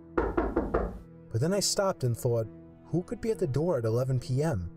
Surely there were no more trick-or-treaters out. I had a pretty good feeling it was a late-night Halloween ding-dong ditcher, so I gave it a second, then I shot a glance to the porch through the window. They were gone already. Yup, ding-dong ditchers. I sat back down not thinking twice about it, and again, knocking at the front door. Get lost, I yelled. I was not in the mood for punky kids. They ignored my demands and started pounding now, not just knocking. Oh shit. I was pissed now. I leaped up and swung the door open. No one was there once again. I slipped on my shoes and headed outside to begin searching the bushes for the kids, but there was nobody in sight. Not in the bushes, not behind my car, not across the street. I was done. Oh, don't tell me you left your door I open. didn't want to feed into their fun anymore, so I went back inside, double-locked the door, and went to my bedroom, also locking that door, just to feel safer, I guess. Even over the TV, I could still hear the stupid kids pounding on my front door repeatedly. I was so close to calling the cops to get them away. That would undoubtedly lead to my house being egged or TP'd. The pounding continued for an uncomfortably long time, more than half an hour. I thought these kids must be filming something for YouTube and were desperate for a reaction, but I wasn't going to give it to them. At some point I dozed off with the TV on, only to wake up to the knocking again. Wow. I'm sorry. No. I looked at the clock. It was 2 in the fucking morning. How could those kids still be at it, I thought. I turned the TV off and sat up with my ears open. For a few moments, my heart completely stopped as I realized the knocking was not at my front door, but rather at my bedroom door. I jumped out of bed, looking around my room like a madman for something to use as a weapon. No, dude. They knew I was awake now. They were trying to get up, trying to bust down the door. These weren't any kids. By some miracle, I came up with an idea. It was a long shot, but it was all I could think of. I turned on the receiver to my speaker system, plugged in my iPhone, brought up the YouTube app, typed in 45 gunshot sound effect, turned on the volume and pressed play. The sound of a gunshot echoed out of the speakers. It sounded real enough. I paused the video after the first shot and yelled, "That was a warning shot. Leave now or I won't hesitate to shoot you in the head." And it worked. I heard 2 pairs of footsteps stomping over my wood floors and out the front door. I gave it a moment before opening my bedroom door and peeking outside. They were gone, but the front door was left wide open. I quickly shut it, called the police, and that's where my story ended. Fuck. Wow, he got lucky. I was never right? really a big Halloween person. Mostly because I grew up without many friends, and once I passed the age of 10, I couldn't use the excuse of going with my mom anymore. And it's not like I had friends to go with. So this last Halloween, I was 14 years old. I do have a little sister who's only 8, so my mom went trick-or-treating with her. My one really good friend, Steve, already had plans and I didn't want to impose, so it didn't seem like I'd be trick-or-treating this year. I felt a tiny part of me explode with happiness on the inside when my mom asked me to stay home and hand out candies. Now I felt like I had a job to do that didn't involve me trick-or-treating alone like a loser. My mom left with my sister at about 6 o'clock, about an hour after she got home from work. She told me to expect her back around 9, so I was relaxing on the couch in the living room, watching the scary movie marathon on AMC, and occasionally answering the door to give candy to the kiddies. And while doing that, the kitchen phone began to ring. I remember the ringer was set so loud it actually made me jump. I picked up the phone, and the other end remained silent, except for the fumbling and background noises. Sounds you'd expect when somebody's holding a phone. I think I said hello about 5 times before the person on the other end hung up. I just knew it was somebody pulling a Halloween prank call on me. What else could I do but ignore it? That worked well enough for the next few minutes of watching TV, answering the phone until the phone rang again. Same unknown number coming up on the caller ID. I wanted to see where this was going, so I picked it up once more. This time I could hear a very faint breathing on the other end. "Alright, Steve, I know it's you," I said into the phone. It's Michael. It's Michael Myers. By this point, I didn't want to say I was scared. He's looking for Lori. For Pick sure the a bit phone. uneasy. It was a long time before that phone rang again. It was getting later. Darker. And the doorbell seemed to be ringing less and less. I was watching the original Friday the 13th when it happened again. Oh, goddamn. The sound That's of a that hell of a phone ringing movie to had be become sickening, to be as I watching knew this who shit's it would be, happening. or rather, I didn't. For some reason, I gave in again and picked up. And once again, silence. Other than the faint breathing and fumbling of the phone. It was like this for almost half a minute. That definitely before they sounds like finally Michael. spoke in an exaggerated Right? deep voice. I'll be paying you a visit tonight. I had enough. I told them to fuck off and hang up the phone, promising to myself not to pick it up again. I'd say about half an hour later. The hell is it? Ghost of Christmas Past? Goddamn! All the power in the house was cut. You will be visited by 3 spirits tonight. The lights went out.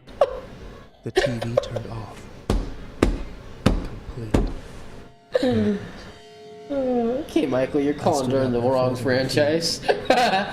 When loud and angry thumping came from the front door, I completely lost it and began screaming like a girl, but there was something coming from outside. Damn. Laughter. I recognized that laughter. I opened the door and there he was. Stephen. I shoved him nearly down the steps out of anger. So, that was you who made those dumb phone calls, I asked. He nodded while laughing. Oh, motherfucker. It didn't sound like you on the phone. Let me hear you do that voice again, I said. What? He seemed confused. I didn't say anything, you idiot. I just called and did that heavy breathing. I thought he was lying at first. But then who the fuck was the other voice? I had him follow me to the fuse box outside. Just as I feared. It had been opened and all the wires had been snipped. I think we ran faster than any Olympic champions back into the house. Oh, goddamn! Who told us to stay inside and wait for the police, who she then called. The call was traced to a payphone outside of a nearby bar. I still wonder. Bro. Was this just a dumb Halloween prank gone too far? Or was it a potential break-in? More than too far. What else waiting to happen? Pistorius hit him in the head too many times. He's got a little amnesia. Oh, good God. Wow, bro, that's terrifying. When I was younger, my friends and I went trick-or-treating every year.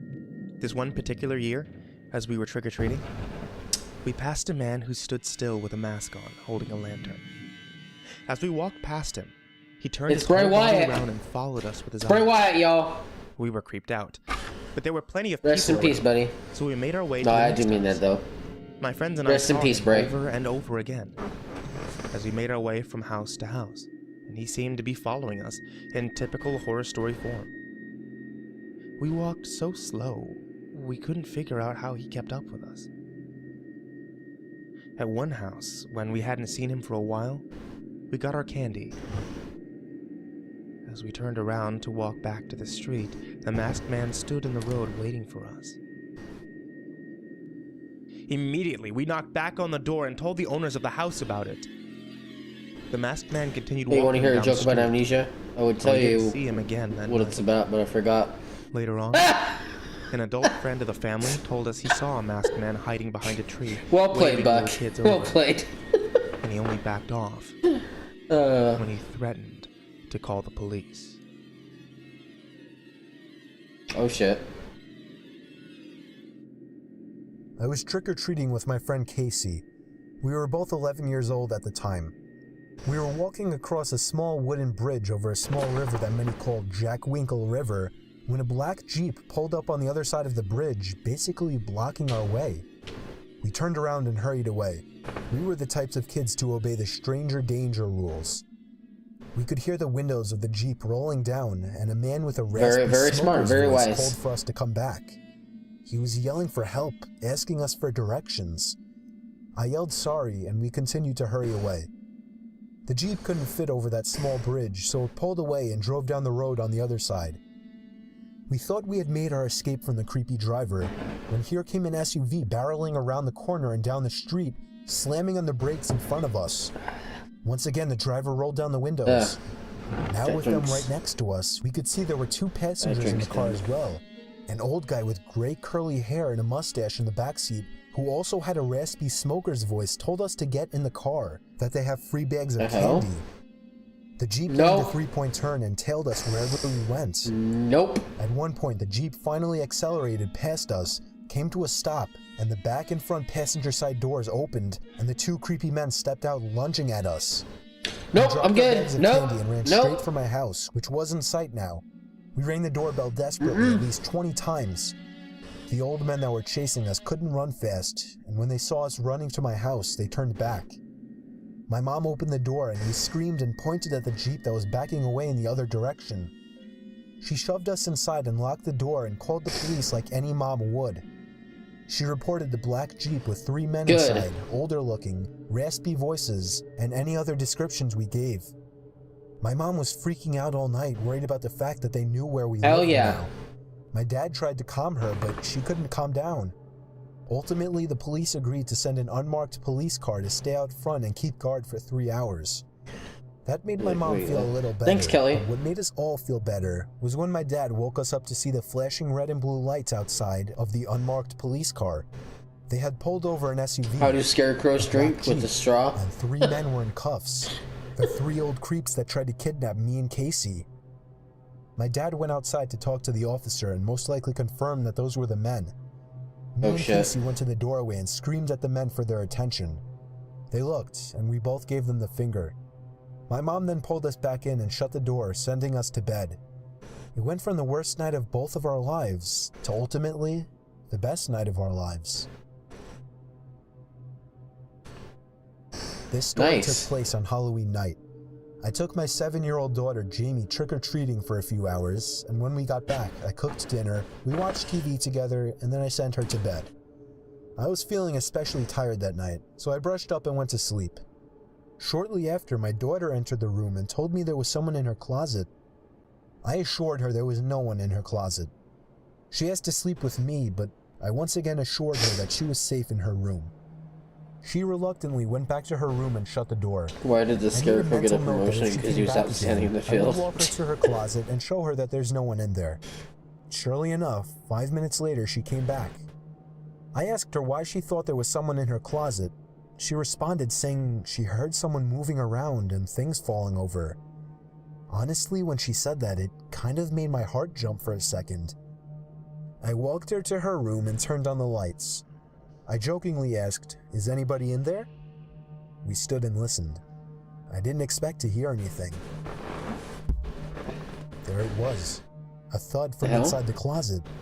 I screamed at Jamie to run to the neighbors and call the police. As she did, I swung the door open and was shocked to find the neighbor's son, Randy, sitting on top of my daughter's Lego box. I grabbed him by the collar of his shirt and yanked him up aggressively. I walked him angrily back to his parents' house next door and found Jamie ringing the doorbell. When they answered, I shoved him inside right into his father and explained everything. I told him I wouldn't press charges, but if I ever caught him near my daughter again, they would all be sorry. Randy's dad, Mark, slapped him across the face, then asked me to come inside to allow Randy to explain himself. Me and Jamie both went inside. Apparently, while I was taking Jamie trick-or-treating, he had snuck into our house through an open window and hid in her closet with his friend Daryl. I asked him if this Daryl kid was still in my house. He said yes. I told Jamie to wait with Mark while I ran back into my house, and right as I entered, there he was. This Daryl kid, uglier and shadier looking than Randy. He had my daughter's underwear in his hand. What I did next was completely out of fatherly protective anger. I grabbed the little shit by the throat and threw him to the floor, slapping him 4 times in the face, then hesitantly allowing him to get up and leave. The only reason I didn't call the police was because of my close friendship with Mark. But I made my point very strongly that if they ever so even waved to my daughter again, they would be in the news the next day. Jesus! I let Jamie sleep with me after that incident. She was horrified. The next morning, I found a small drill hole in her closet door. The sick little bastards were spying on my daughter while she slept, at the same time playing with her underwear. Maybe you don't understand the horror of this story unless you're a parent. Dude. There are many days where I think I made a mistake not calling the police. I still can, but nothing has happened since, and I figure I shouldn't create more trouble now. That shit, no. 13 now, and that creep Randy has since gone away to college.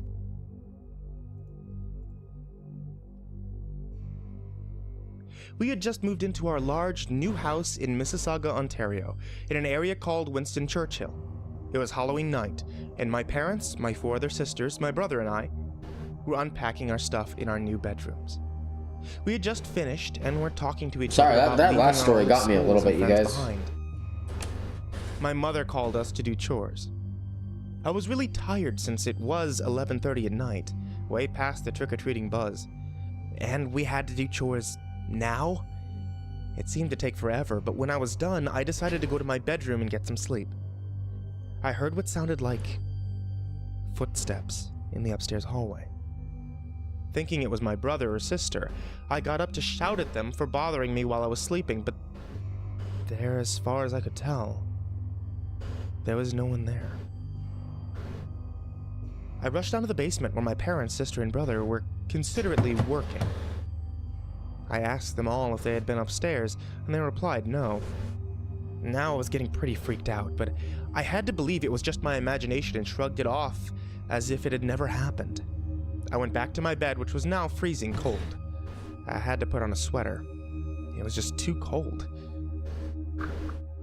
I woke up in the middle of the night around 12:30 a.m.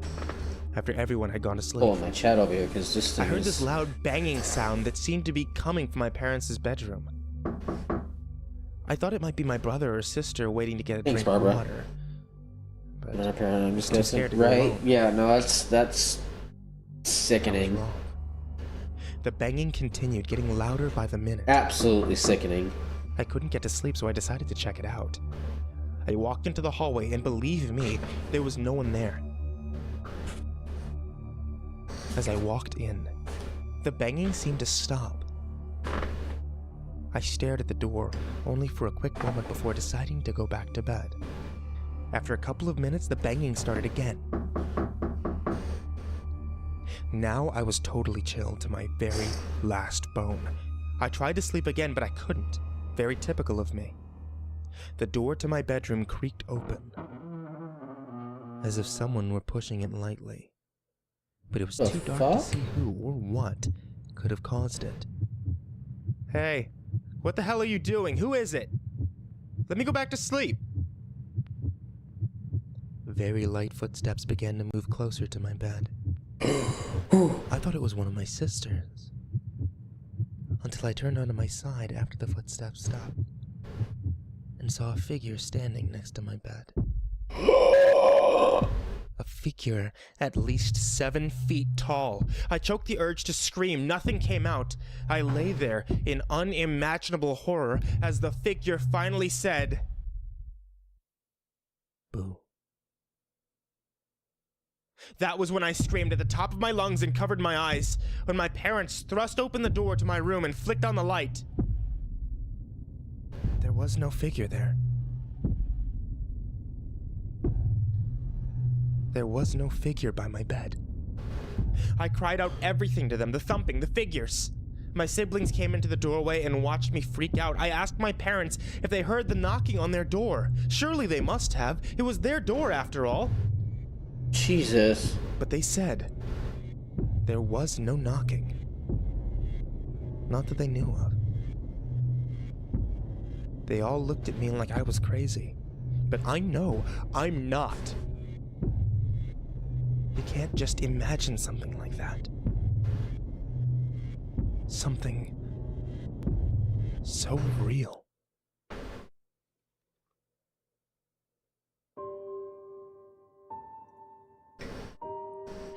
I'll never forget this night.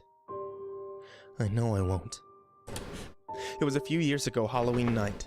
We were all 20 years old. Right at that age, where going to haunted house attractions is one of the best things to do on Halloween. The attraction was called Scarehouse Journey to the Basement or something. It was only open for 4 straight years in our town. It was never heard of again. This was its 4th and final year of operation. Scarehouse It was a very Journey to the high quality Basement. and surprisingly scary haunted It's a house. hell of a... One of the best ones I've been It's a hell to. of a haunted house. Goddamn. This was Hell not of a name for a haunted tour-guided house. attraction. It was a group exploration attraction. Basically, a maze where the only way out was to make your way to the basement, find one of the keys, Then find the exit and use the key you found to unlock the door. It was a very unique haunted house, that's for sure. Unfortunately, it wasn't a good night for us. And you're about to learn why. We started out in the living room of the house. To give as much detail as I can about the room, there was a giant open coffin sitting right smack in the middle of the room. There were very convincing spiderwebs covering just about every inch of every corner of the room. All the furniture was antique and dusty looking, and of course, blood was stained on the creaky wood floor. We could tell right away this haunted house was going to be great. The next room was the dining room. That was where things got creepy. The rooms following the dining room were all very dimly lit by artificial lanterns hooked onto the walls. Not trying to terrify anybody. On several occasions, actors jumped out at us in horrifically convincing costumes as But hey, expected. 'tis tonight for scary videos. And yet they still got me every time. We actually spent a lot of time going in circles trying to find the basement. This wasn't a real wide open house. It was designed to be like a maze, with many rooms and fake doors. It took a long time for us to finally find the basement door, and I have to admit, I was nervous to go down there. It was completely pitch black down there. We started to think that it might have been an employees-only area where they kept props. It was just too dark down there to see. It was stated many times that no cell phones were allowed while in the attraction, so we couldn't use cell phone screens as lights. If we wanted to get out of there, we had no choice but to go down there. Each step created a creak more painful to the ears than fingernails scratching on a chalkboard. We were all laughing, telling each other how fucking freaked out we were. I had my hands out in front of me as if I was searching for anything in the complete darkness. I banged into somebody and apologized. Who was that? I asked, expecting it to be one of my friends. No answer. Whoever I just bumped into placed their hand on my shoulder, and I took off running and screaming while at the same time laughing. Jesus. There was something so disturbing about being in that huge pitch black basement, knowing someone was in there with us. One of my friends thankfully found a key on a desk in the corner of the room. We all ran back upstairs, back to the light, and found the exit door. Jeez. The actual experience and process of getting through that maze of a haunted house was much longer than my story makes it out to be, but that's not where things got horrifying. Right outside the exit door was a small bin with a sign that said, "Drop keys here, please." That's how the staff would collect the keys and bring them back down to the basement. What the fuck? Halfway off the premises of the haunted house, the exit door opened, and a really tall person dressed in a black robe and bloody pig mask stepped out and started following in our direction. He, or she, though it was most likely a he, so I'll refer to them as a he, appeared to be one of the staff members for the attraction. As we walked further away from the attraction, so did the guy in the costume. It seemed to all of us that he was following us by this point. Oh shit. One of my friends called. "We don't have the key if that's what you want. We dropped it in the little bin." But that didn't do the trick. As a joke, we started running just to see if he would too, and he did. We stopped, and so did he. We stood still, and so did he. At first it was funny, maybe Amanda it was just a joke. But as we got closer to my friend Eddie's house, we were starting to discuss if we should reveal where he lives to this guy. He had been following us for at least 5 blocks now, so if it was a joke, it had gone far enough. Eddie's parents were both home, so we felt safe to go inside. Apparently, Eddie's front door was broken, whatever that meant, so we had to go run back. The hell? We jokingly waved at the douchebag still following us and walked to Eddie's backyard, shutting the gate behind us. Wiping our feet on his welcome mat on the back door, we heard the gate open. the man emerged from behind the side of the house and began walking towards us once again. This time, much faster. Eddie opened the back door and called to his dad, telling him to get his gun. This seemed to grab the masked man's attention. He slowed down, turned his head to face Eddie. Eddie's dad emerged, angry as hell, and aimed his pistol at the masked coward. He raised his hands up and cried out for him not to shoot, that he's only 27. Eddie's dad told him to get lost and never come back. And the next time, he wouldn't think twice about pulling the trigger. Fuck that. Personally, I wish Eddie's dad had made the guy get on his knees and take off the mask, then call the police. That guy got off too easily. For all we know, he could have been armed as well. Jeez. We contacted the haunted house attraction, and they informed us that they had no such employee dressed in a pig mask.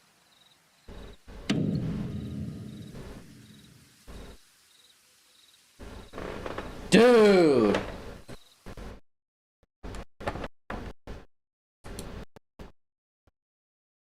Oh.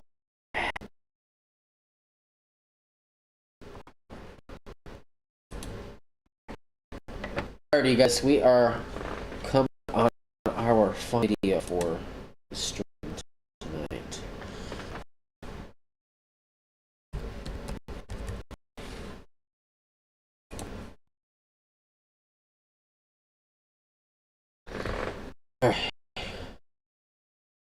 Alright, we are coming to our final video.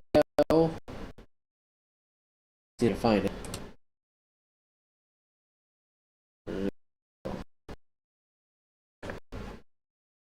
This one is 23 minutes and 1 second long. Happens next. We're gonna check it out. Is absolute. Our last video for tonight's stream. You guys had fun tonight. I had. We did a variety stream. Well, it was more of like an Angry Grandma stream. But we had a variety stream tonight, and we have our scary video stream. I enjoyed it. This was fun. I'll have to do more of these double streams. I'm enjoying it.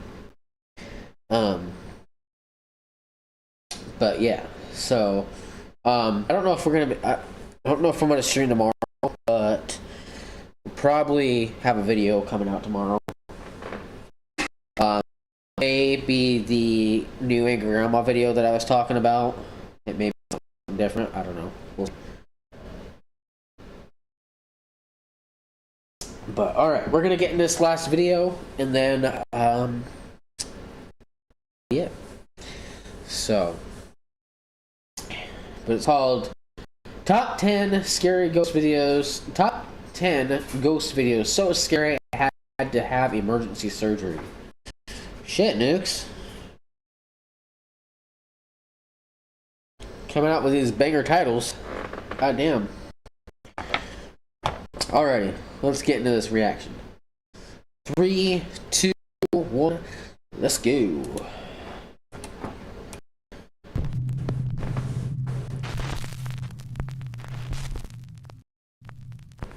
River's Edge. Cambodian paranormal investigation team RC Fun TV 2 travels to an allegedly haunted area along the bank of a river. The locals tell stories of many horrible incidents that have taken place in this small area, right at the river's edge. First, it is said that a young boy was swept away in a mudslide in this area, and sadly, he perished in the flood. Another tale recounts that a man took his own life at the river's edge. And then, even more tragedy, because the graves of several children can be found here, buried along the riverbank. Oh shit, wait a minute. Because this spot has such a horrible history, the RC Fun TV team decides to leave never offerings mind. and prayers for... Hold on, you guys. I've seen this one already. Sorry, guys. I've seen this one. I just realized. We gotta watch one that I haven't seen before.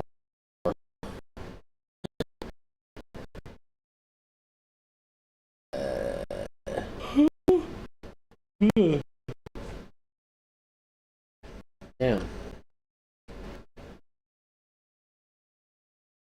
Ah.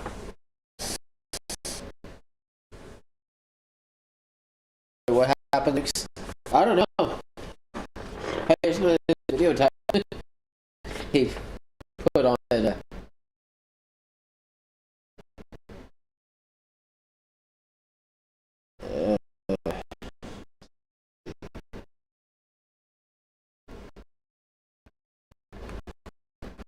I mean, look at his channel. He's got a lot of good videos, but it's like an hour long.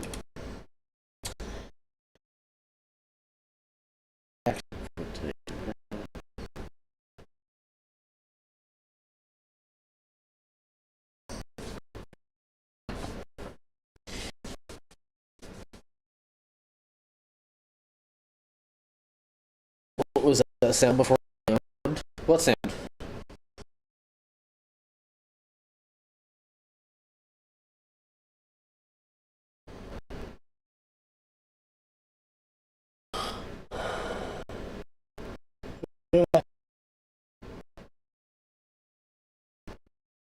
Alright, well, that might have been me, or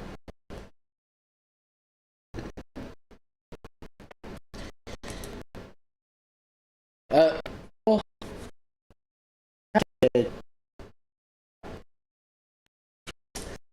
we'll keep on these, new top videos soon. So what time? You know, I'm gonna get up. Next time, like, I'm going through the and some of them, like, not half of that, like, not most, I've already seen. And I don't watch the same.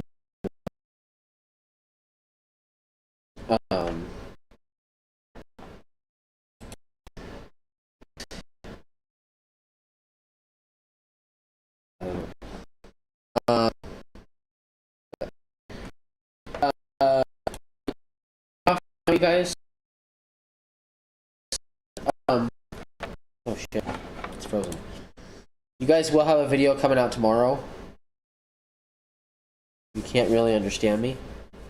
What do you mean?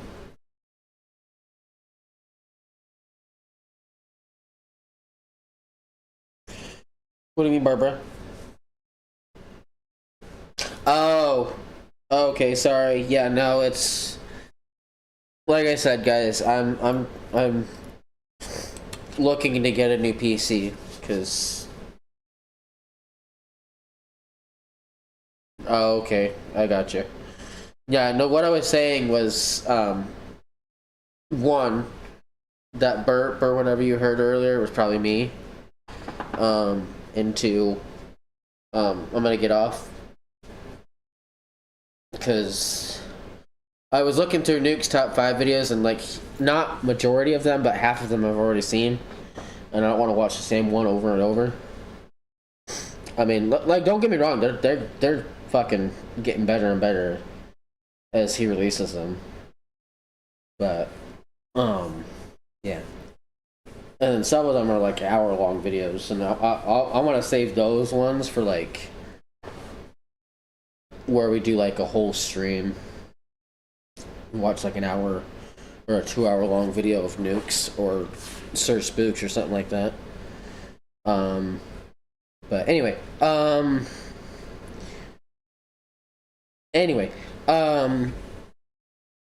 yeah, and like I said, I'm looking to get a new PC because I'm getting kind of irritated with this lag, the constant lagging during the streams. It's very irritating, especially during recording videos as well. So, but anyway, I'm gonna hop off for the night, you guys. That you guys are coming and hanging out today and tonight. I had a lot of fun doing this. We're gonna definitely do another day, another full stream day where I'll probably do longer streams, but we'll do like the double stream like we did today, or like we did tonight. So definitely I definitely am gonna do this again soon. No stream tomorrow, because I do have to work. But you guys do have a video coming out tomorrow. It'll probably more than likely be the Angry Grandma video. The one that I was talking about with the what was it? Angry Grandma gets caught stealing. So it'll probably more than likely be that one that releases tomorrow. So hopefully you guys enjoy that one. Be on the lookout for it. I may put it out as a premiere video, as I've always done, or I may just release it as a normal video. We'll see. But, anyway, that's it for tonight, you guys. Did you not see that with us? No, I did not. Because because that's Angry Grandma's newest video, or one of her newest videos. That was a highly requested one, and, I chose not to do it during the stream. But actually, I chose to do it as a reaction video.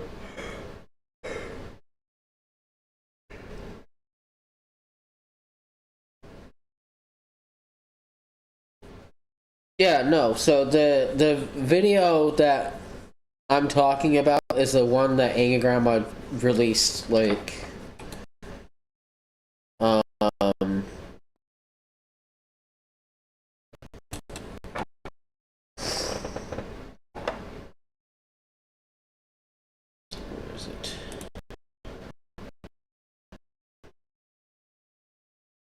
this is the one that came out like 2 months ago, Barbara. And I have not seen this one yet. It's 21 minutes and 44 seconds long.